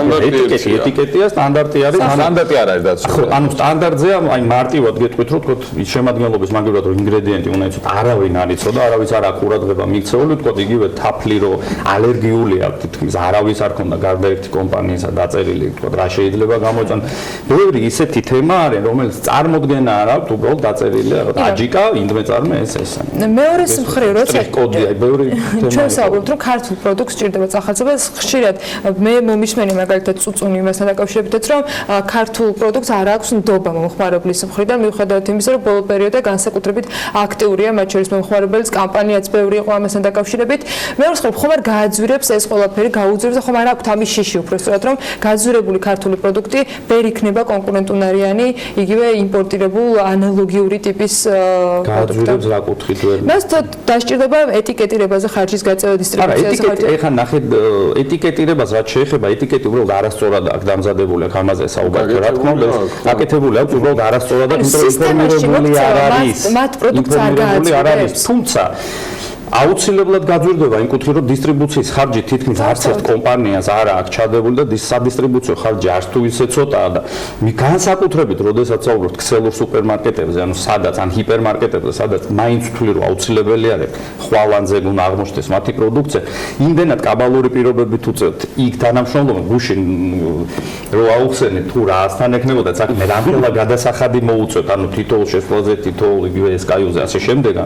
უბრალოდ შოკირებული იყვნენ და მათთვის წარმოუდგენელი იყო, იმიტომ რომ ფაქტურად პროდუქტს რიგ შემთხვევაში 100-ით არა 200%-ით აძვირებდა და ამიტომ არ ვიცი ხა ჩვენ რაზეც ვისაუბრებთ იგივე ბექა რომ კანონ პროექტთან დაკავშირებით იმ რეგულაციაზე რაზეც მუშაობთ, ესეც გარკვეულწილად დაეხმარება და ვთვლი რომ განსაკუთრებული ყურადღება მივაქციოთ ქართულ პროდუქციას, გარკვეულწილად ადგილობრივ წარმოებლებს მეტი ყურადღება მიექცეს და ამის შემდეგ თქვათ იყვნენ უკვე იმპორტიორი კომპანიები, იმიტომ რომ მოდა იბრო შევაგაროთ მაგალითად, ხო იმპორტიორი კომპანია იგივე უკრაინული როშენი რო ავიღოთ და ქართული ბარამი, ხო უკრაინული როშენის უკან დგას რამოდენიმე მილიარდი და მისთვის თვითღირებულებაც უფრო დაბალია და მისთვის თქვათ მარკეტინგში თანხის დახარჯვაც გაცილებით უფრო მარტივია, მით უმეტეს ისეთ პატარა ქვეყანაში როგორც საქართველო, მაგრამ რა თქმა უნდა ბარამბო მოკლებულია და შეუძლებელია მისთვის იმ ხელა თანხებთან კონდეს სტომა და რა თქმა უნდა უჭირს კონკურენცია და ამიტომ უნდა იყოს გარკვეული შეღავათები, უნდა დავეხმაროთ, ეხლა როდესაც თვით შეგნება ამდენი ამა თუ იმ ადამიანს და პარტნიორს არ ყოფნის, ქსელური სუპერმარკეტს იქნებოდა ჰიპერმარკეტის თუ რა არის ამისთვის საჭირო, ну რაღაც სახელმწიფო უნდა ჩაერიოს და ეს უნდა მოხდეს რაღაც ჩარჩოებში ჩასვას, რეგულაციის ჩარჩოებში, რა თქმა უნდა, მეტ შეღავათი კონდეს. აგრეთვე მინდა ხაზი გაუსვა და აღვნიშნო ისიც, რომ ჩემი მხრიდან იყო ერთხელ გაჟღერებული და შეთავაზებული ეკონომიკის სამინისტროსთვის გარკვეული შეღავათები ისეთივე, როგორიც არის თქვა პროექტი აწარმოეს საქართველოში. რაღაცა გარკვეული თანხები გამოიყოფა სადისტრიბუციო კომპანიებისთვის წახალისების კუთხით, ეს არ არის, რომ თქვა აღარ მიითვისოს, რომ თუ შენ ჩვენ ბენეფიციარ კომპანიას დაეხმარები და დაიწყეთ მისი პროდუქციის ქსელში შეტანას, რადგანაც შენამ კაბალური პირობებით გიწევს მუშაობა, რადგანაც იქ 1000-ობით და 10000-ობით და 10000-ობით ლარი გეყინება, ჩვენი მხრიდან რაღაც ბიუჯეტი იქნება გამოყოფილი, თუ ეს ამას მოხმარდება, თქო შეგიძლია ეს გამოიყენო მარკეტინგში, რაღაცაში, ამაში, ანუ მეტი წახალისება იქნება ქართული სადისტრიბუციო კომპანიებისთვის, იმიტომ ზუსტად ახლა რაზეც ვისაუბრე, რომ დაუბრუნდეთ საერთაშორისო ბრენდებს, მათი მხრიდან ისეთი პირობებებს, სასათბურე პირობებში ამყოფებენ იგივე სადისტრიბუციო კომპანიებს ფაქტურად ქსელურ სუპერმარკეტებთან მოლაპარაკებაზე, როდესაც მიდიან, მათ არანაირი ხარჯი არ გასდით, მათ მხოლოდ სადისტრიბუციოზე რაზეც შეთანხმებულია, თავიანთი რაღაცა მოგება რჩება და ის უკვე ის დიდი კომპანიები, რომელსაც წარმოადგენენ, ისინი იღებენ თავის თავზე. ამიტომ აქაც ვფიქრობ, თუ გარკვეულწილად, ანუ ეს მოდელი მე შემიძლია შევთავაზო, უფრო კონკრეტულად აუხსნა, როგორც აწარმოებს საქართველოს, რა თქმა უნდა, ეკონომიკის სამინისტროს, თუ რა შეიძლება გავაკეთოთ და ნუ დღესაც ვაქვს შეხვედრა ეკონომიკის მინისტრის მოადგილესთან, ალბათ ერთ-ერთი ეს თემაც იქნება. საკმაოდ კარგი იქნება და აგრეთვე ძალიან მნიშვნელოვანი კიდევ ერთხელ მინდა ვთქვა, რომ ცნობიერება, პროდუქციის შექმნა არ არის მთავარი. პროდუქციის შექმნა, როგორც ლუკამ აღნიშნა, ეს არის 50% და დანარჩენი 50% არის ის გზა, რაც მან უნდა გაიაროს, რომ აღმოჩნდეს დახლზე და შემდეგ მივიდეს მომხმარებელთან. იმიტომ ანალოგიური პრობლემები ჰქონდათ იგივე ფერმერებს და ჩვენ დავეხმარეთ მათ და რაღაც ერთობლივი პროექტი იყო და დავდიოდით რეგიონებში, ვიყავით ქუთაისში, ვიყავით თელავში და ადგილობრივ ფერმერებს წაუკითხეთ, თუ რა გზა უნდა გაიაროს პროდუქციამ და რატო არის მნიშვნელოვანი, რომ იმ შეხვედრაზე ვინც გუშინ იყო და იმ ინფორმაციას, რასაც თქვენ ფლობთ ადგილობრივ მწარმოებლებთან დაკავშირებით, უწყვეტობის, ხარისხის შენარჩუნების, სტაბილურობის თემა ყოველთვის და ხშირად დგას ხოლმე. რამდენად შეიძლება რომ პატარა სუპერმარკეტებში ეს იყოს პრობლემატური და მეორეს მხრივ უკვე ქსელურ სუპერმარკეტებზე შემდეგით ხო მათი მხრიდან ამასთან დაკავშირებით მოთხოვნებს რამდენად დააკმაყოფილებენ ადგილობრივი მწარმოებლები. ყოველ შემთხვევაში უმრავლესობა, ანუ ის ბაზა, რაც თქვენ გაქვთ, აი ამ კრიტერიუმების შემდეგ ჩაჯდება. სიტუაცია როგორია ეს იცით, ანუ ჩვენ როდესაც ვსაუბრობთ საცალო მაღაზიებზე, აქ არ არის ის მოთხოვნა, რომ შენ აუცილებელი არ გქონდეს წყვეტა, ანუ სხვა პირობებებზე არის აქ პირდაპირ საუბარი. აქ ხდება მიწოდება, ძირითადად არის ან კონსიგნაციაზე საუბარი ამ შენ, ანუ კონსიგნაციით პროდუქციის მიწოდებაზე და ანუ აქ არა ის იმ ხარჯებთან და იმ კონტრაქტთან არ არის ყველაფერი დაკავშირებული, რაც არის ქსელურ მაღაზიებს. ანუ შენ თუ რეალურად ხარ პროდუქტის წარმოებელი, ამარაგებ 10 მაღაზიას და რაღაცა პერიოდში შენ შეიძლება გქონდეს წყვეტა, იქ სანქციები არ არის შენ წინააღმდეგ წაყენებული. რეალურად აქ არის მეორე ვარიანტიც, ანუ შენ შეიძლება გქონდეს იმის იმედი, რომ წყვეტა არ გექნება რეალურად, მაგრამ იმ პირობებიდან გამომდინარე, რომ შენ სულ 50000 ლარი გაქვს აღებული მაგალითად აწარმოებს საქართველოსთან და კონტრაქტში კი წერია, რომ თუ წყვეტა გექნება ერთი დღით მაინც 50000 ლარი დაჯარიმდები, ანუ ეს უკვე რეალურად ადამიანი ფუძე მინდა მიღის ამაში შესვლა თუ მოდი მირჩევნია, რომ საცალოებში წავდა, სადაც რეალურად შეიძლება გაყიდვიანობა ნაკლები იყოს, მაგრამ დაცული ვარ და რის ფაქტორი ბევრად ნაკლები მაქვს, ხო? გააჩნია რომელი კუთხით შევხედავთ, ანუ თუ ჩვენ გვაქვს ანუ საუბარი არამცირე მეწარმეებზე და უკვე ისეთ ადამიანებს, რომლებიც მაღალ პროდუქციაზე არიან ასულები, შეიძლება აქ ჩვენი დახმარებით იოს დახმარებით რაღაცა ისეთ პირობებზე შევჯეროთ, რომელიც იქნება რეალური წარმოებლისთვის და იქნება რეალური სუპერმარკეტისთვის და ჰიპერმარკეტებისთვის, რომელიც არ იქნება ან ერთი მხარესთვის დამღუპველი, ან მეორე მხარესთვის. დღეს არსებული სიტუაცია აი ამ რისკების წინაშე რამდენ კომპანიას აყენებს? ამ რისკის წინაშე თითქმის ყველა ის კომპანია, რომელიც გუშინ იყო წარმოდგენილი, ანუ რაოდენობრივად, რა თქმა უნდა, მათ გაუჭირდებათ თუნდაც ყველაზე მცირე ქსელშიც რომ შევიდნენ, შეუძლებელია ყველაზე ერთ-ერთი გასამახვილებელი რაც არის, რომ არის რიგი შემთხვევები, როდესაც კომპანიები არც უყურებენ კონტრაქტში რა წერია და ფაქტის წინაშე როცა დგებიან, საკმაოდ სერიოზული პრობლემები ექნებათ, აგრეთვე ვერ ხვდებიან, რომ ეს არის ხდება პროდუქციის რეალიზაციის შემდეგ თანხის გადახდა, ანუ რაც ძალიან რთულია, ანუ როგორ ეცით ციკლია, ხო, თქვა პირობითად ივნისის თვის განმავლობაში გაყიდულ პროდუქციის რეალიზებულ თანხას გიხდიან 15 ივლისს, მაგრამ ამ ციკლს ხო ვერ წყვიტავ, ანუ იქ ყოველკვირეულად, როდესაც დისტრიბუტორს უწევს ვიზიტი, რაც დააკლდება, უნდა შეიტანოს, ანუ დამატებითი რესურსი მიდის და მხოლოდ რომ დაითვლიან 1 ივნისიდან 30 ივნისამდე რაც იყო გაყიდული, იმას უხდიან 15 ივლისს. ეხლა წარმოიდგინეთ, ესეც ეხლა რამდენად სწორია ეს ინფორმაცია ვერ გეტყვით, ანუ რიგ შემთხვევაში შეიძლება მიახლოვებული იყოს 90%, შეიძლება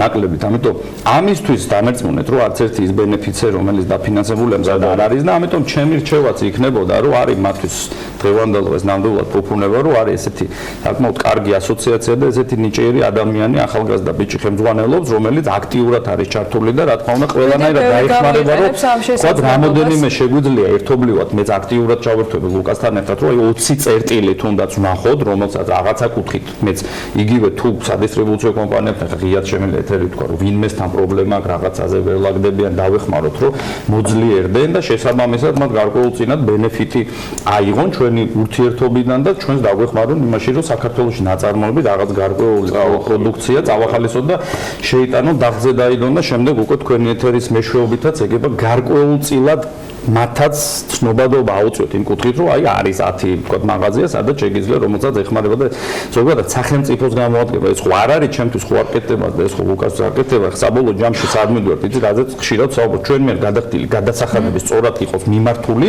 რომ ის რეალობა, რაც დღეს გვაქვს და ის რომ ვარი კება, რომ არ გარდაიცვალოს ველოდიან პერსპექტივაში. ბოლო ნაწილში შეჯამებისას მოდი ამ ლართან დაკავშირებითაც ვიკითხავ, ბევრჯერ გვისაუბრეთ იმაზე. ბოლო რყევებთან დაკავშირებითაც იყო შიშები, რომ აი რამდენი ხანი შეიძლება ეს პროცესი გაჩერდეს. აი ყევა, მართლა ყევაშია ეს ლარი. ნუ ეხლა წარმოუდგენელია ხო 2 და 80 დასჭირდა თუ არა ბოლო 2 კვირის რეალობაში, 3 კვირის რეალობაში დასჭირდა თუ არა სადისტრიბუციო კომპანიებს და იმ კომპანიებს, რომლებიც არიან იმპორტიორები, ფასების კოლექტირება.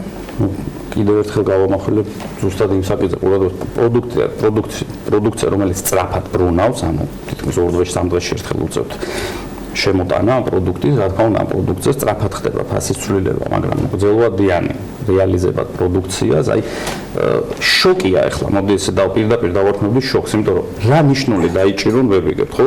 3 დღის წინ იყო 2.80, დღეს არის 2.87. ხვალე შეიძლება გახდეს 3, ზეგ შეიძლება გახდეს 4. ანუ ნიშნული რაღაცა ხო უნდა დაიჭირონ. ჯერ მოდი ნახეთ ქსელურ სუპერმარკეტებთან მისთანაც უწევთ, ანუ ყველაზე ისე სერიოზულ კომპანიებს ურთიერთობთ, დიდ კომპანიებს, რომლებიც თანამშრომლობენ, ქსელურ სუპერმარკეტს მინიმუმ 15 დღით ადრე უნდა აცნობო ფასის ცვლილებასთან დაკავშირებით. ხა როგორ წარმოგიდგენიათ, რომ ყოველ კვირაში წერო, ეხლა მოდი ავწიოთ ფასი, მე მოდი დავწიოთ, ეხლა ავწიოთ, მე დავწიოთ, ანუ პირდაპირ მინდა გითხრათ, ჩემო ძვირფასებო, ვისაც გეხებათ, ეხლა აღარ ჩამოვყვები, იმიტომ რომ ბევრი ხართ. ანგრევთ საქართველოში სადისტრიბუციო კომპანიებს, მათ შორის წარმოებლებსაც, ეხლა ყავდა ერთი კომპანია ლოიდლი, წარმოებელი შემდეგ კვირას კიდე ერთ კომპანიას მოვიყვან წარმოებელს, რომელიც კარგად ახსნის თუ რამდენად არის დამოკიდებული უცხოურ ვალუტაზე და რამდენად მძიმე არის მათთვის ის ყოფა, რა ყოფაშიც დღეს უწევთ ყოფნა და იმ რეგულაციების მოხსნა თუ რა ვიცი, რა საქმეა ვერ ვიგებ, სია არის, უკროზია თუ წვანიცი არის, რა მძიმე მდგომარეობაში აყენებს ამ კომპანიებს. ამიტომ ლარი არის მთავარი და საწვავის კურსზე, საწვავის ფასზე საერთოდ აღარ ვსაუბრობ, ხო? საწვავის ფასი, ლარი, რაღაცა შეზღუდვები, ანუ რაღაცა ახალისება რაც ხო იმის მოხსნა და ნუ ფაქტიურად ძალიან მძიმე მდგომარეობაში ვართ. ხმამაღლა ვიტყვი კიდევ ერთხელ თქვენი ეთერით, ვისარგებლებ, რომ დროულად თუ არ იქნა ჩართული აქ თავრობის ეკონომიკური გუნდი და აგრეთვე ეროვნულმა ბანკმა არ ვიცი ანუ რა გადაწყვეტილებებს იღებენ ვერ ვიგებ უბრალოდ წარმოუდგენელი მათი შეფასებით და ეს არის გეუბნებით რომ კომპანიების მოკლევადიანი რყევა კი არ არის ეს არის ძალიან მძიმე და ძალიან მძიმედ ისახება კომპანიას ბოლო 4-5 წლის განმავლობაში როგორ არის იცით რომ რა რესურსიც ქონდა ფაქტიურად საბანკო რომ გამოეყენებინათ კრედიტები აღებული აქვს იმით რომ თქვა კომპანიას თეიში დარჩენილიყო და წლის ბოლოს რომ აი შეინარჩუნოს სტაფი შეინარჩუნოს ბრენდები ნუ იქამდე მიდის რომ მოგებაც კი არჩებათ რიგ შემთხვევაში მცირე და საშუალო ზომის კომპანიებთან. თუმცა უბრალოდ მცირე და საშუალო ბიზნესის განვითარებაზე კეთილი ინებონ გამოვიდნენ და გვერდით დაუდგენ და რა ჭირდება ესაუბრონ ხო ამაღლა ბიზნესთან.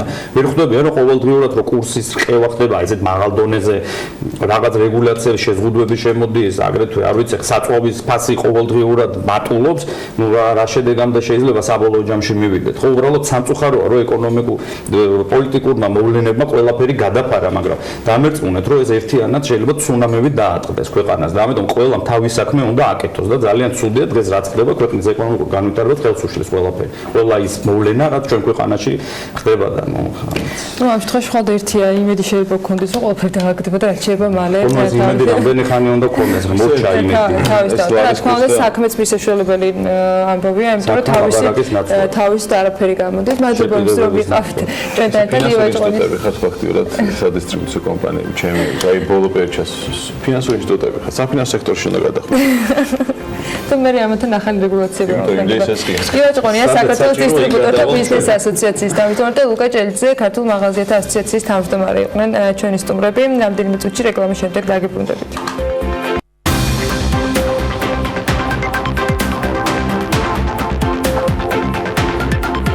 ქაოტური ივნისი-ივლისი ჯერ სიმშვიდეს ცოტა მიმართულებით თუ ვინმე სპირდება, ტურიზმის პრობლემების გარდა პესიმისტური მოლოდინები კიდევ ბევრი მიმართულებით გაჩნდა. ცნობილ კითხვაზე უნდა ველოდოთ თუ არა რუსეთისაგან ემბარგოს, პასუხი ალბათ ახლაც ისევე როგორც 10 ან თუნდაც 15 თვის წინ იყო, უცვლელია რუსეთისაგან ყველაფერს უნდა ველოდოთ.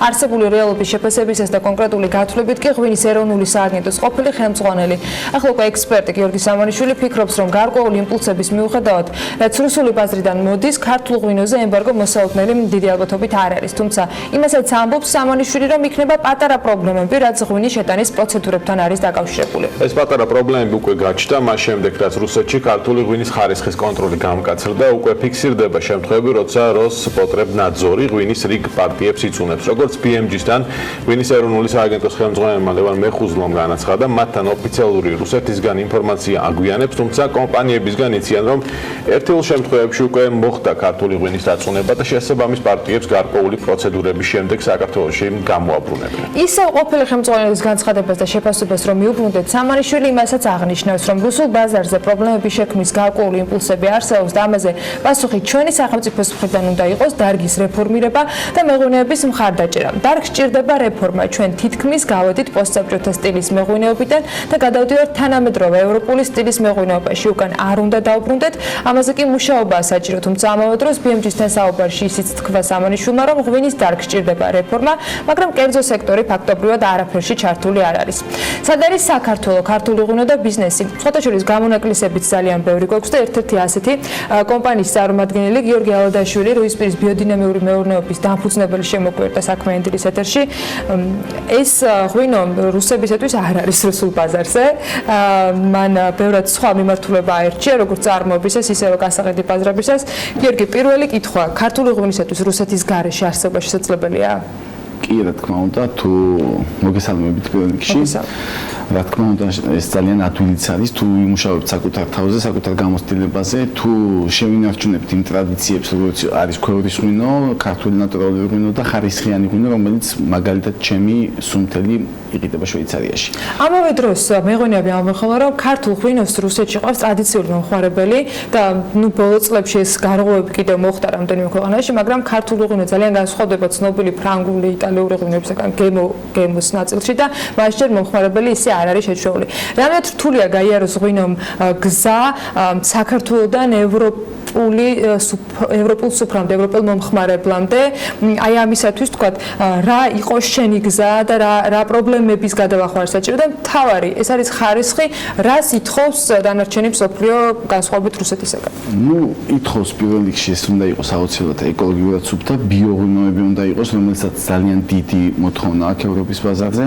შემდეგ უნდა ვეცადოთ, რომ კონდეს შენარჩუნებული ჩვენი ტრადიციული ღვინოები, რომელსაც ევროპელები ძალიან კარგად ეჩვევიან ამ მომენტისთვის უფრო მეტი ინტერესია ქართული ღვინის და ქვევრვის ღვინის მიმართ, იმიტომ რომ დღეს ჩვენ გვაქვს შედეგი ის, რომ მივდივართ სამკვირიან ფესტივალზე, რომელიც 25 წელიწადში ერთხელ იმართება შვეიცარიაში და ეს რაღაც არაჩვეულებრივი მოვლენა, სადაც იქნება მარტო იმ ქალაქში მოყვანილი ყურძნისგან დამზადებული ღვინო და მათ შორის ქართული ქვევრვის ღვინო, რომელიც ჩვენ იქ ჩავიტანეთ, ძალიან ბევრი მუშაობა ამაზე საჭირო, თუმცა დღესდღეობით უფრო და უფრო გაადვილდა ქართული ღვინის გატანა და მოწონება ევროპულ ბაზარზე და სხვადასხვა ქვეყნების ბაზარზე და მე ვფიქრობ, რომ რუსეთმა თავის დროზე ძალიან დიდი დაღი დაასვა ქართულ მევენახეობას, შემდეგ გააჩერა კიდევ ჩვენი ღვინის მიღება, ეხლა კიდევ იგივეს აპირებს და ამიტომ უნდა ვეცადოთ, რაც შეიძლება მეტი ვიმუშაოთ, რომ გავიდეთ უფრო სტაბილურ ბაზარზე, შემოსავლიან ბაზარზე, ხარისხიან ბაზარზე და მაღალ თანხის გადამხდელ ბაზარზე. რა არის ამ პროცესში ყველაზე მეტად შემოფერხები, როცა საუბრობთ თქვათ ალტერნატივაზე ევროპულ ბაზარზე ამ შემთხვევაში და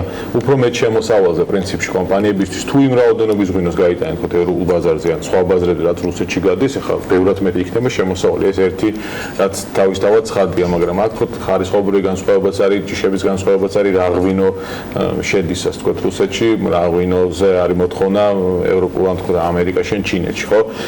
აი თავარი გამოწვევა რა არის აქ სახელმწიფომ და კერძო სექტორმა ერთად რომ სახელმწიფო ერთის მხრივ ამბობს, რომ კერძო სექტორი აი ძალიან არ არის ჩართული და ურჩევნია თქვა ნაწილს მათ რომ წაიღონ ტრადიციულ ბაზარზე რუსეთში და გაყიდონ 25 მილიონზე მეტი ბოთლი ღვინო, ანუ სხვაობა პირველ ასე თუ ექსპორტიორ ქვეყანას და მეორე შორის არის დაახლოებით 22 მილიონი ბოთლი, ხო? ანუ ძალიან დიდი სხვაობაა. ამის აღმოფხვრა სისტემურად რო შევხედოთ ერთი კომპანიის თქვა თან ერთეული კომპანიების მაგალითზე დღეს რა ჭირდება ქართულ მეღვინეობას საქართველოს იმისათვის რომ დივერსიფიცირება იყოს რეალური და ეს მხოლოდ არ იყოს გეგმა სიტყვები ან რაღაცა სურვილი. ნუ გაგიდიან ახლა რაღაც $2 ღვინოს და გაგიდონ $20 ღვინო ევროპაში და იგივე იქნება, ხო?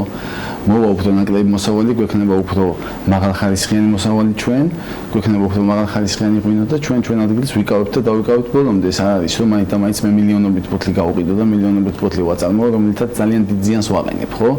როგორც ჩვენ ქვეყანას, ისე ჩვენი ქვეყნის მომავალს, ვინც უნდა იქ გააგრძელოს ცხოვრება აქ და ასევე ეკოლოგიას სოფლიოს, ხო? ამიტომ უნდა ვაწარმოოთ ბიო-ეკოლოგიურად სუფთა პროდუქტი და ამით რუსეთის ბაზარი გაგრძელდება. არის არ გქონია რუსულ ბაზარზე შესვლა ის? არასოდეს. რატომ? არა და იმიტომ ღვინო უნდა დალიოს ადამიანმა, ვინც იცის კარგად და არა ადამიანმა, ვინც სვავს, იმიტომ იყოს ტკბილი და თვრება. არ არის მოთხოვნა რუსულ ბაზარზე თქვათ მაღალხარისხიანი ღვინის თუ არის, მაგრამ ცოტა. კი, სხვადასხვა მოდიან ახლა ძალიან ბევრი ისეთი ექსპერტი, კრიტიკები ყოფილან, რომელსაც ძალიან დიდი რეკლამა გაუკეთებიათ და ბევრი რუსიც მოსულა, ხო? რაღაცებიც დაუკანსელებიათ ახლა ამ ბოლო პერიოდში რაღაც ჩანიშნული ტურები, თუმცა მე საერთოდ არ ვფიქრობ ამაზე, იმიტომ რომ მე მიხჩვია მოვიდეს კიდევ ვიმეორებ ადამიანი, ვინც იცის ღვინო, შეიძინოს ერთი ბოთლი და არა 30 ბოთლი, რომელსაც ერთ და იგივე ფასი იქნება და ახლობით ესე. გიორგი, შენი სასწავლო კურსებიდან გამომდინარე, ბევრ მეღვინესთან გაგშეხება, არა მხოლოდ თქვა ჩემ კომპანიაში არ ხარ ჩაკეტე, ანუ ბევრს უყურებ. წეღან შესასწავლელში ვამბობთ, რომ სააგენტოც ამბობს, რომ ჩვენ მუშაობთ იმაზე, რომ დივერსიფიცირება იყოს, ძალიან ბევრი პროგრამაც გვესმის, საბედნიეროდ მოახერხეთ ჩარშანის, რომ თქვა სუბსიდირება ჩაიხსნა და რაღაცა პლუსი ამ ხრივ ღვინის დარგმა ნახა, მაგრამ რა ჭირდება საერთო სტრუქტურაში ხელისუფლების მხრიდან, რა ჭირდებათ მეღვინეებს აიმსოთ, რომ მათ ეს გზა გაიარონ სწორად? ხელისუფლების მხრიდან ჭირდება თანხების სწორად დახარჯვა. აი დღეს რა შეცდომებია? ნუ ფაქტიურად ნაწილდება თანხები ისე, რომელსაც აზრი არ აქვს. ძალიან პატარა თანხები ნაწილდება პატარა მეღვინეებზე, რაღაც ძალიან დიდი კომპანიები იღებენ ისეთ დახმარებას, რომელიც დახმარებას თქვათ აღარ ჭირდება ამ კომპანიას და შეიძლება რომ სხვა პატარა კომპანიები განვითარდნენ ამით. ძალიან ბევრი სამუშაო აქვს, შეიძლება ბევრი ეცადეს, მაგრამ მე პირადად კმაყოფილი არ ვარ, იმიტომ რომ არ გააკეთეს ის და არ ეხმარებიან ისე სწორად, რომ შემდეგ განვითარდეს ადამიანი. ეს წლები რომ განვითარებულიყო თვითოული მევენახე და თვითონ რასაც ითხოვენ უახლეს ტექნოლოგიებს, ახალ რეზერვუარებს და რაღაც და ეს ყველაფერი შემოსულიყო, სწავლება შემოსულიყო, ხო დღეს აღარ გვექნებოდა ეს რაღაც პანიკური პრობლემა, რომ ვაიმე რუსეთი ღვინოს აღარ ყიდულობს, იმიტომ სად გვჭირდება სახელმწიფოს ჩართულობა? ეს არის სწავლების ნაწილში, ეს არის ტექნოლოგიების და ტექნიკის თქვათ გადაცემის ნაწილში, ეს არის მარკეტინგული აქტივობა სხვადასხვა ბაზრებზე, იმიტომ რომ მარკეტინგული აქტივობა კიდე განსაკუთრებით დიდ ბიუჯეტს მოითხოვს და პატარა მცირე მეწარმეებისათვის ეს ფაქტობრივად მიუწვდომელი არის, თუ არ იქნება ინდივიდუალური დეგუსტაციები ამა თუ იმ თქვათ უშუალოდ მაღაზიებში და რაღაცა სხვა ფორმით. სად უნდა იყოს სახელმწიფო უფრო აქტიური? სახელმწიფო პირველ რიგში რაც უნდა აკეთებდეს, ხო, უნდა უდგებოდეს სწორად იმ თვითონ რეკლამას, რომელსაც აკეთებს საზღვარგარეთ. ანუ უნდა გააგზავნოს ისეთი ხალხი, რომლებიც კარგად წარმოაჩენენ ჩვენ ქვეყანას, ხო? კარგად წარმოაჩენენ ჩვენ ისტორიას, მაგრამ მე ბევრჯერ შემოხვედრია სამწუხაროდ ისეთი სტენდები, სადაც საერთოდ არც კიდგანან ჩვენი წარმომადგენლები, სადაც არის ძალიან ბევრი ქართული რამე და ძალიან დასეირნობენ ხოლმე, ხო? ეს ხო შეცდომაა, ესეთ რაღაცებზე არის აუცილებლად დიდი აქცენტი გასაკეთებელი, რომ სახელმწიფომ წინ წამოწიოს ის ხარისხიანი მევენახეები და მეღვინეები, რომლებიც მხოლოდ და მხოლოდ ხარისხზე მუშაობენ. გიორგი, შენს მაგალითზე თქვა, არიან სოფლიოში ღვინის დიდი მოთამაშეები, ხო, იგივე ჩილეც საკმაოდ დიდი, ავსტრალია დიდი მოთამაშე, ბევრი ეს თუ ქვეყანა, რომელიც საკმაოდ ბევრ ღვინოს აწარმოებს, ხარისხიან ღვინოს აწარმოებს მათ შორის, შეიძლება მეტნაკლებად, მაგრამ ზოგიერთი განსხვავებით, მაგრამ ხარისხიან ღვინოს აწარმოებენ ევროპულ ბაზარზე აქვს ათვისებული. შენი გამოცდილებით, როდესაც დაიწყე შვეიცარიას თანამშრომლობა და მას შემდეგ აი როგორ განვითარდა ეს მიღებადობა, არ ვიცი როგორ მიიღო თქვა ბაზარმა და როგორ შეეჩვია ღვინოს. ანუ რამდენად შესაძლებელია, რომ მოკლე პერიოდში 2 ან 3 წელიწადში მასიურად, მასშტაბურად გაიზარდოს სწორი მიდგომის შემთხვევაში ქართული ღვინის რაოდენობა ევროპულ ბაზარზე. თუ სწორად მოვიყვანთ მოსავალს, ადვილად არის შესაძლებელი, იმიტომ ხა რა ქვეყნებიც ახსენეთ, ხო? მანდ არის ძალიან განვითარებული ტექნიკა, ანუ ძალიან მინიმალური მუშახელი ჭირდება და მაქსიმალურად საკეთებენ და ამიტომ აქვს უფრო მეტად ხარისხიანი. ჩვენ მეტი მუშახელი ჭირდება, გვიძირდება მოსავალი და აქედან გამომდინარე ბევრს ვასხმევინებთ. ვენახს რომ რაღაცნაირად ამოვიღოთ ჩვენი დანახარჯი. ესე ვერ წავალთ შორს, ხო?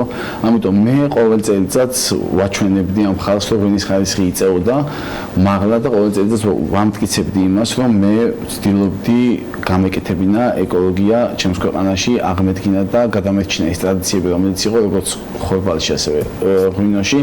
ეს ამ ხალხმა დაინახა და მე როგორც ეს ხო იცი, იმას უთხრა და დღესდღეობით არის ძალიან ცნობილი და ცნობად, იმიტომ რომ თუ თქვა 3 თვის უკან რაღაც სტენდზე რო წარმოადგენთ ღვინოებს იყიდებოდა, ну რაღაც X-ი, რაღაც 10 ბოთლი, დღეს იყიდება 100 ბოთლი. აი ესეთი სხვაობა არის უკვე დღეს, აი გუშინ წინ მითხეს ზუსტად რომ ძალიან ისეთი დადებითი ის გამოიწვია უკვე. სულ რაღაც სოფლის მეურნეობაზე რო საუბრობთ, ანუ პროდუქტიულობაზე და შემოსავლებზე, სულ არის ხოლმე ნებისმიერი ადამიანი, ალბათ ექსპერტის მათ შორის თავრობიდან ყველა ამბობს, რომ აი მცირემიწიანი ქვეყანა ვარ და აი ამ მცირემიწიაზე ვარ.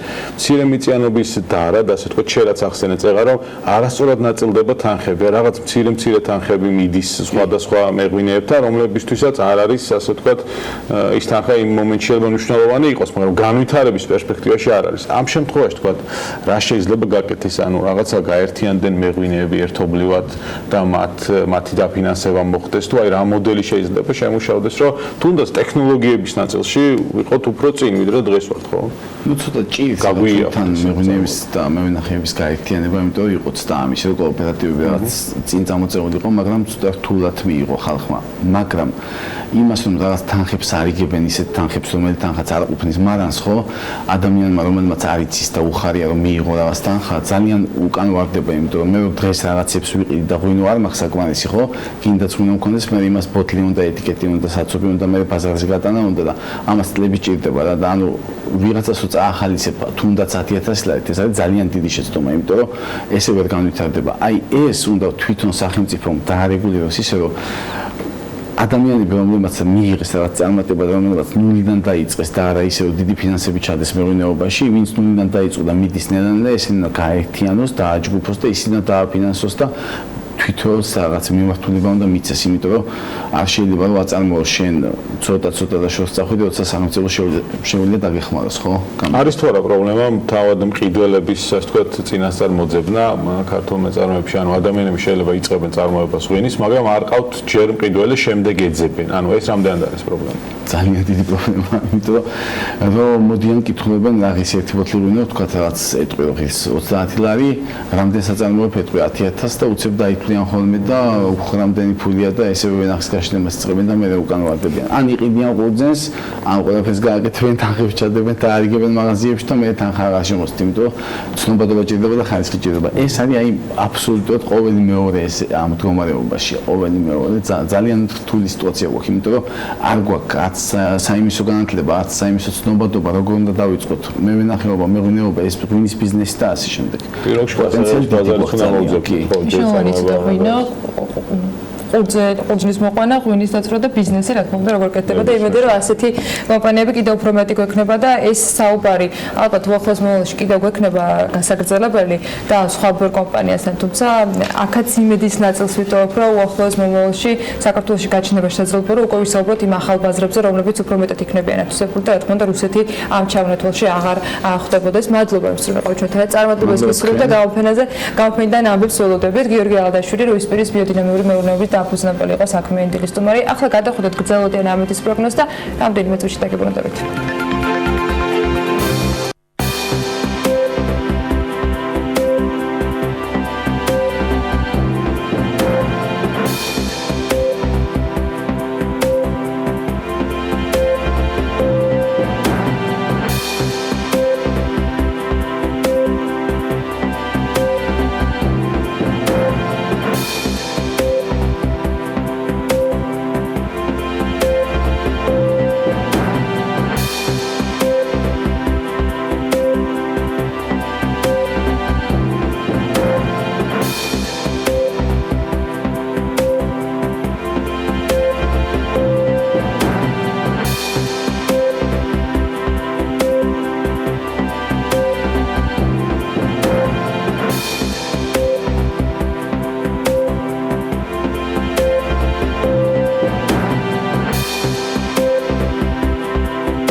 კვირის ბოლოსთვის ტურიზმის ეროვნული ადმინისტრაციისაგან რუსეთისაგან ცალმხრივი გადაწყვეტილებით ფრენების აკრძალვის გავლენის და ეფექტის შესამცირებელ სტრატეგიას და სამოქმედო გეგმას ველოდებით. მესამე კვირა ამ თემაზე ვსაუბრობთ და ძალიან ბევრი რიცხვი იყო დასახელებული შესაძლო ზარალზე, რაც ქვეყანამ შეიძლება ტურიზმში დანაკლისით მიიღოს. ძალიან ბევრნაირი ანალიზი მოვისმინეთ, ოფიციალურის და არაოფიციალურის.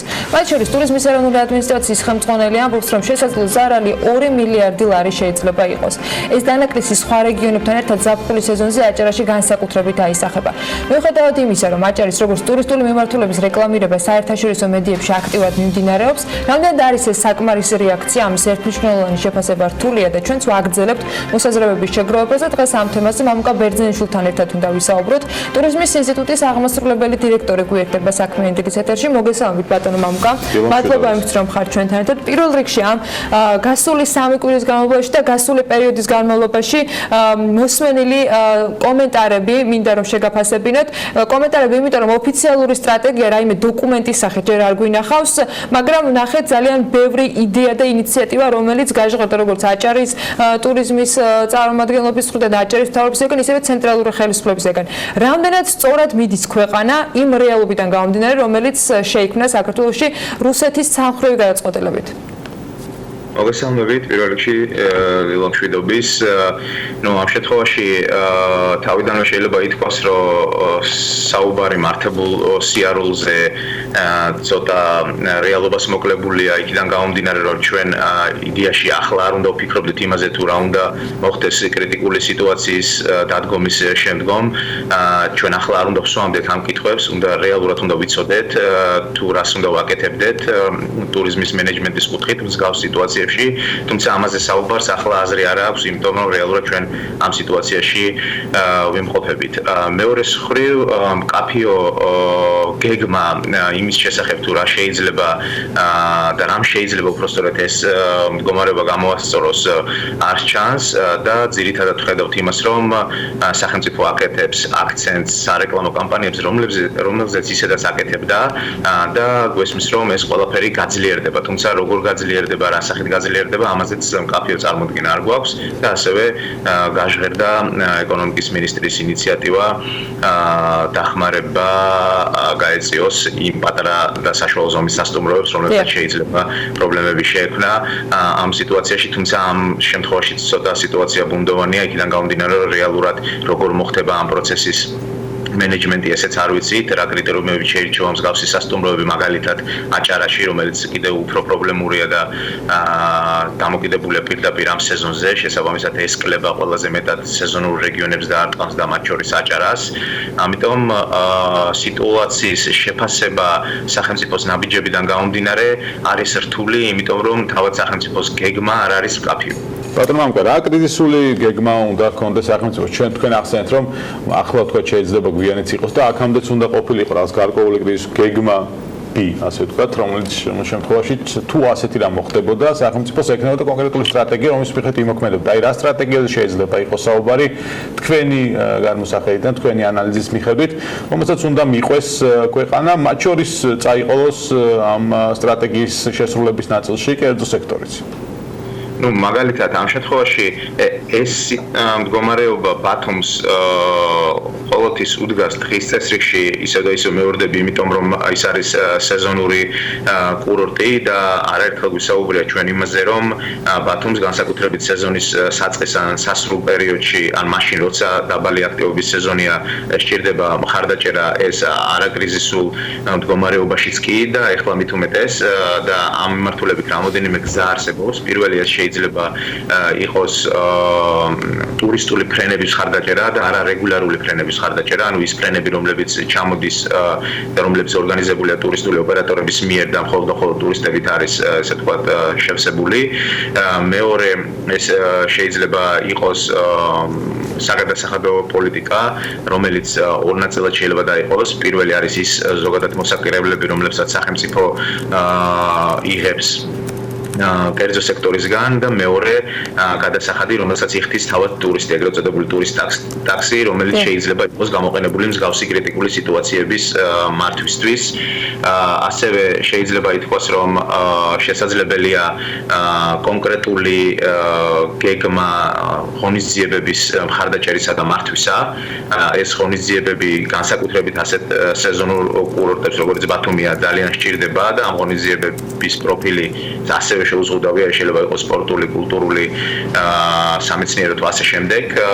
ასევე ჩვენ შეგვიძლია ვისაუბროთ მიზანმიმართულ მარკეტინგულ კამპანიებზე, რომლებიც იქნება მიმული ჩემს ზემოთ მიერ ნახსენებ ღონისძიებებთან. მხოლოდ მარკეტინგული კამპანიები არ შეიძლება იქნას განხილული სტიმულირების მექანიზმად და თუ ჩვენ პირობითად გვეცოდინება, რომ კონკრეტული სახის ღონისძიებებს კონკრეტულ პერიოდში ვატარებთ და კონკრეტული ქვეყნებიდან კონკრეტულ ჩარტებულ რეისებს არ სუჭერთ, შესაბამისად ამაზე უნდა იყოს მორგებული კონკრეტული მარკეტინგული კამპანიებიც, ის რასაც ჩვენ დღეს ვხედავთ, იქნება ეს, არ ვიცი, Deutsche Welle თუ Bloomberg-ი, ძალიან ზოგადია და ნამდვილად ცოტა რთულია შევაფასოთ ის თუ რამდენად ახდენს ეს მარკეტინგული კამპანიები მსგავსი საერთაშორისო ტელევიზიებში იმ ახდენს გავლენას იმ ნაკადებზე, რომლებიც ჩვენ დღეს გვყავს საქართველოში.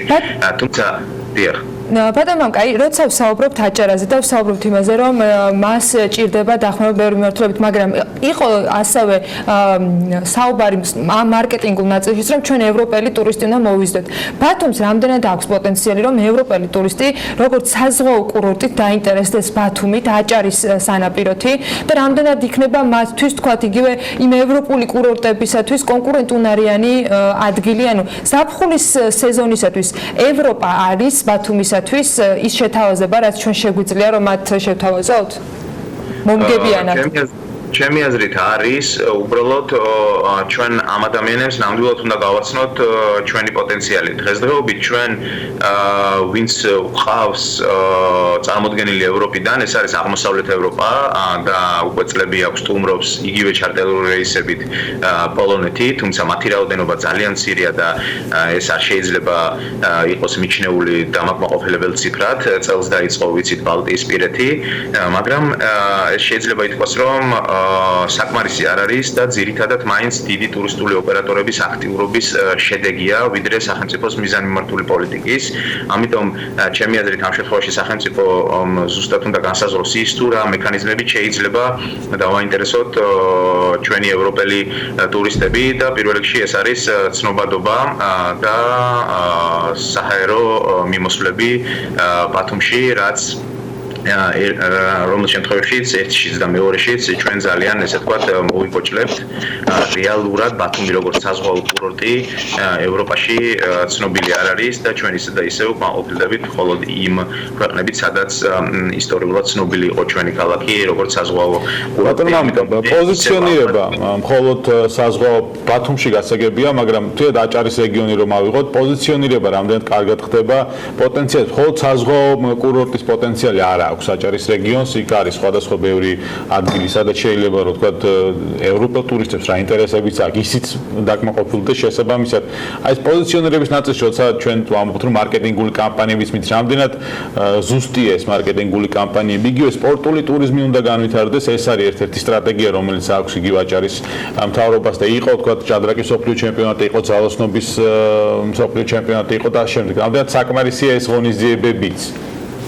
ანუ სწორედ მაგაზე მქონდა მე აქცენტი მანამდე ამ სარეკლამო კამპანიების შედეგებზე რეალურად ჩვენ არ ვიცით იზომება თუ არა ეს სარეკლამო კამპანიები და რეალურად არ ვიცით პირობითად ევრონიუზზე გაშვებული რეკლამა რა შედეგის მომტანია და მართლა არ ტყამს თუ არა იმ ევროპელ ტურისტს კარგი გაგებით და ახდენს მათი მოგზაურობის სტიმულირებას ბათუმში ნამდვილად ბუნდოვანია. მეორე მხრივ იქნება ეს სპორტული ტურიზმი თუ სხვა სახის ტურიზმი რა თქმა უნდა მართალია ჩვენ ეს პოტენციალი გაგვაჩნია, მაგრამ ამ სარეკლამო კამპანიებში და პოზიციონირებაში ზოგადად ბათუმის როგორც სხვადასხვა ტურისტული პოტენციალის მქონე ქალაქის არ ჩანს ერთიანი ესე ვთქვათ სტრატეგიული მიდგომა და მას უფრო ესე ვთქვათ ბუნდოვანი და არასისტემური ხასიათი აქვს. რიგ შემთხვევებში ჩვენ ხედავთ მაგალითად ერთი არხით მიწოდებულ მთასა და მაგალითად დასული ტერიტორიების რეკლამა, შემდგომ ჩვენ ხედავთ ბათუმს როგორც გართობის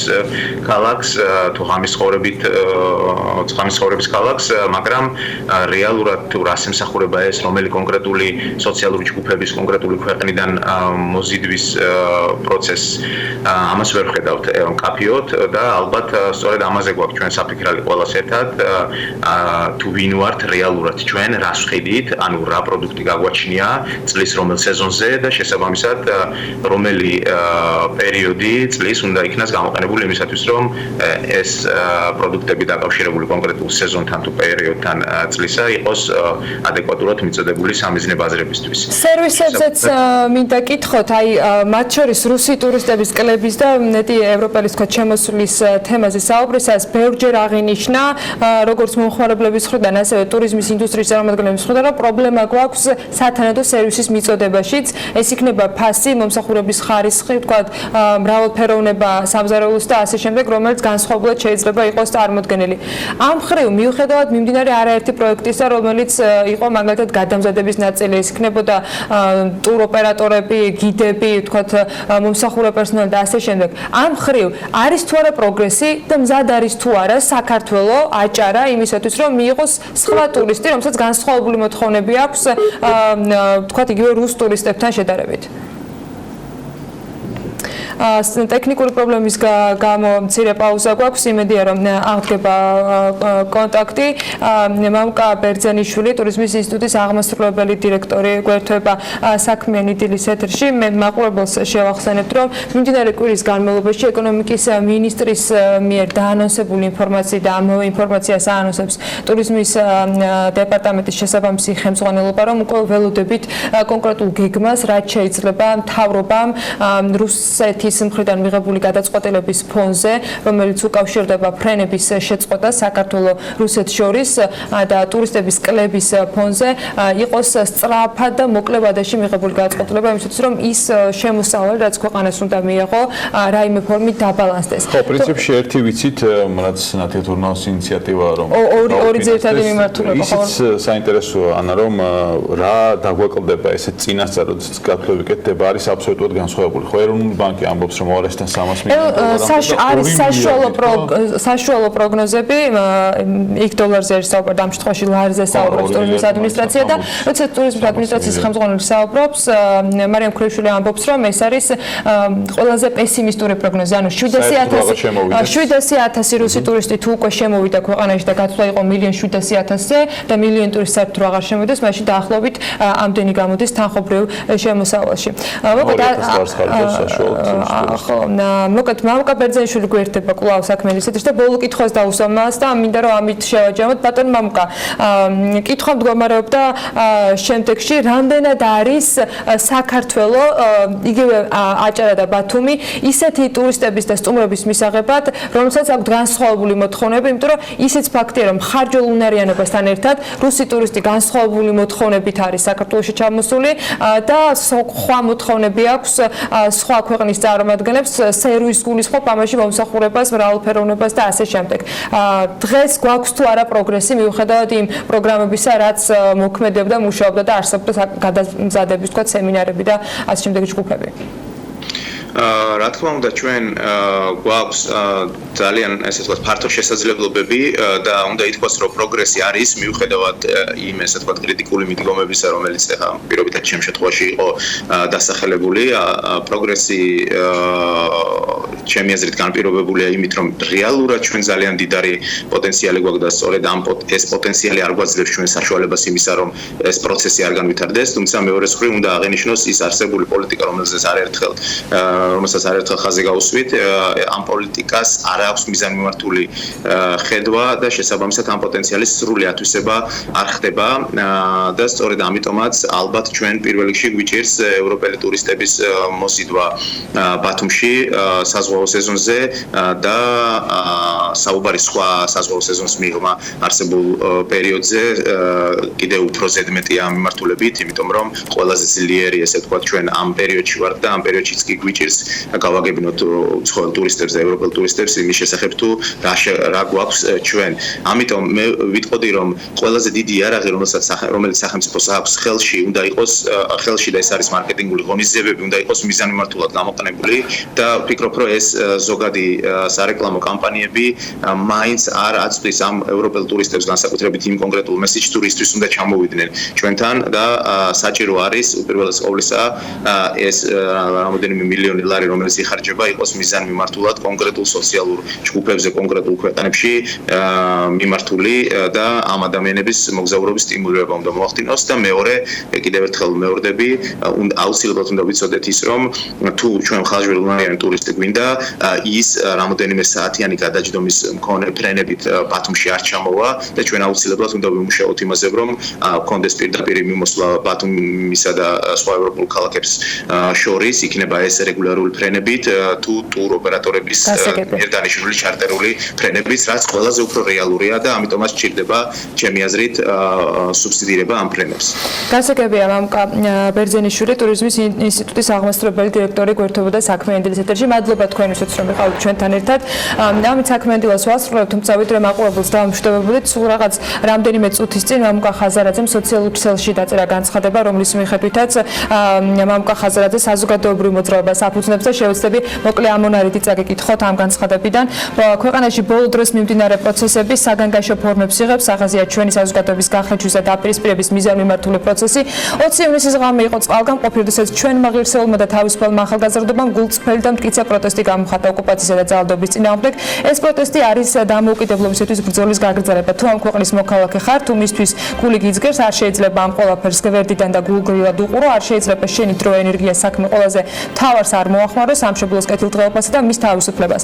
მოკეთ მამუკა ხაზარაძე წერს, რომ აუცილებელია მიმდინარე პროცესებში საზოგადოების აქტიური ჩართვა და ამიტომ მიზანშეწონილად მიიჩნევს ახალი საზოგადოებრივი მოძრაობის დაფუძნება, სადაც გაერთიანდებიან სხვადასხვა სფეროს წარმომადგენლები. ისინი, ვისაც გაერთიანებს საქართველოში თანამედროვე დასავლური ყაიდის სახელმწიფოს მშენებლობის იდეა, რომელსაც ექნება ყველაზე კონკრეტული და ძლიერი ეკონომიკა რეგიონში და სადაც იზეიმებს კანონის უზენაესობა. ერთხელ და სამუდამოდ უნდა შეწყდეს ერთმანეთისადმი სხვადასხვა იარაღების უსაფუძვლოდ მიწებება და ყველანი სამოქალაქო მშვიდობის იდეის გარშემო უნდა გავერთიანდეთ. აქედან გამომდინარე მივიღე გადაწყვეტილება ჩემს მეგობრებთან და თანამოაზრეებთან სხვადასხვა სფეროს პროფესიონალებთან ერთად სექტემბერში დავაფუძნო საზოგადოებრივი მოძრაობა, რომლის მთავარი მიზანი ქვეყნის გაერთიანება, იშლება და მისი დამოუკიდებლობის და თავისუფლების შენარჩუნება იქნება. ეს არის მამუკა ხაზარაძის განცხადება, რომელიც მას სოციალური ქსელით გაავრცელა. შეგახსენებთ, TBC ბანკის დამფუძნებელი, TBC ჯგუფის ერთ-ერთი დამფუძნებელი და ანაკლიის კონსორციუმის დამფუძნებელი ამბობს, რომ აფუძნებს საზოგადოებრივ მოძრაობას, რომელიც გააერთიანებს სხვადასხვა პოლიტიკურ თუ საზოგადოებრივ წარმომადგენლებს დასავლური ღირებულებებით და ჩამოთვლილი აქვს ყველა ეს კრიტერიუმი, რომელიც ამ ერთიანობას ექნება საერთო.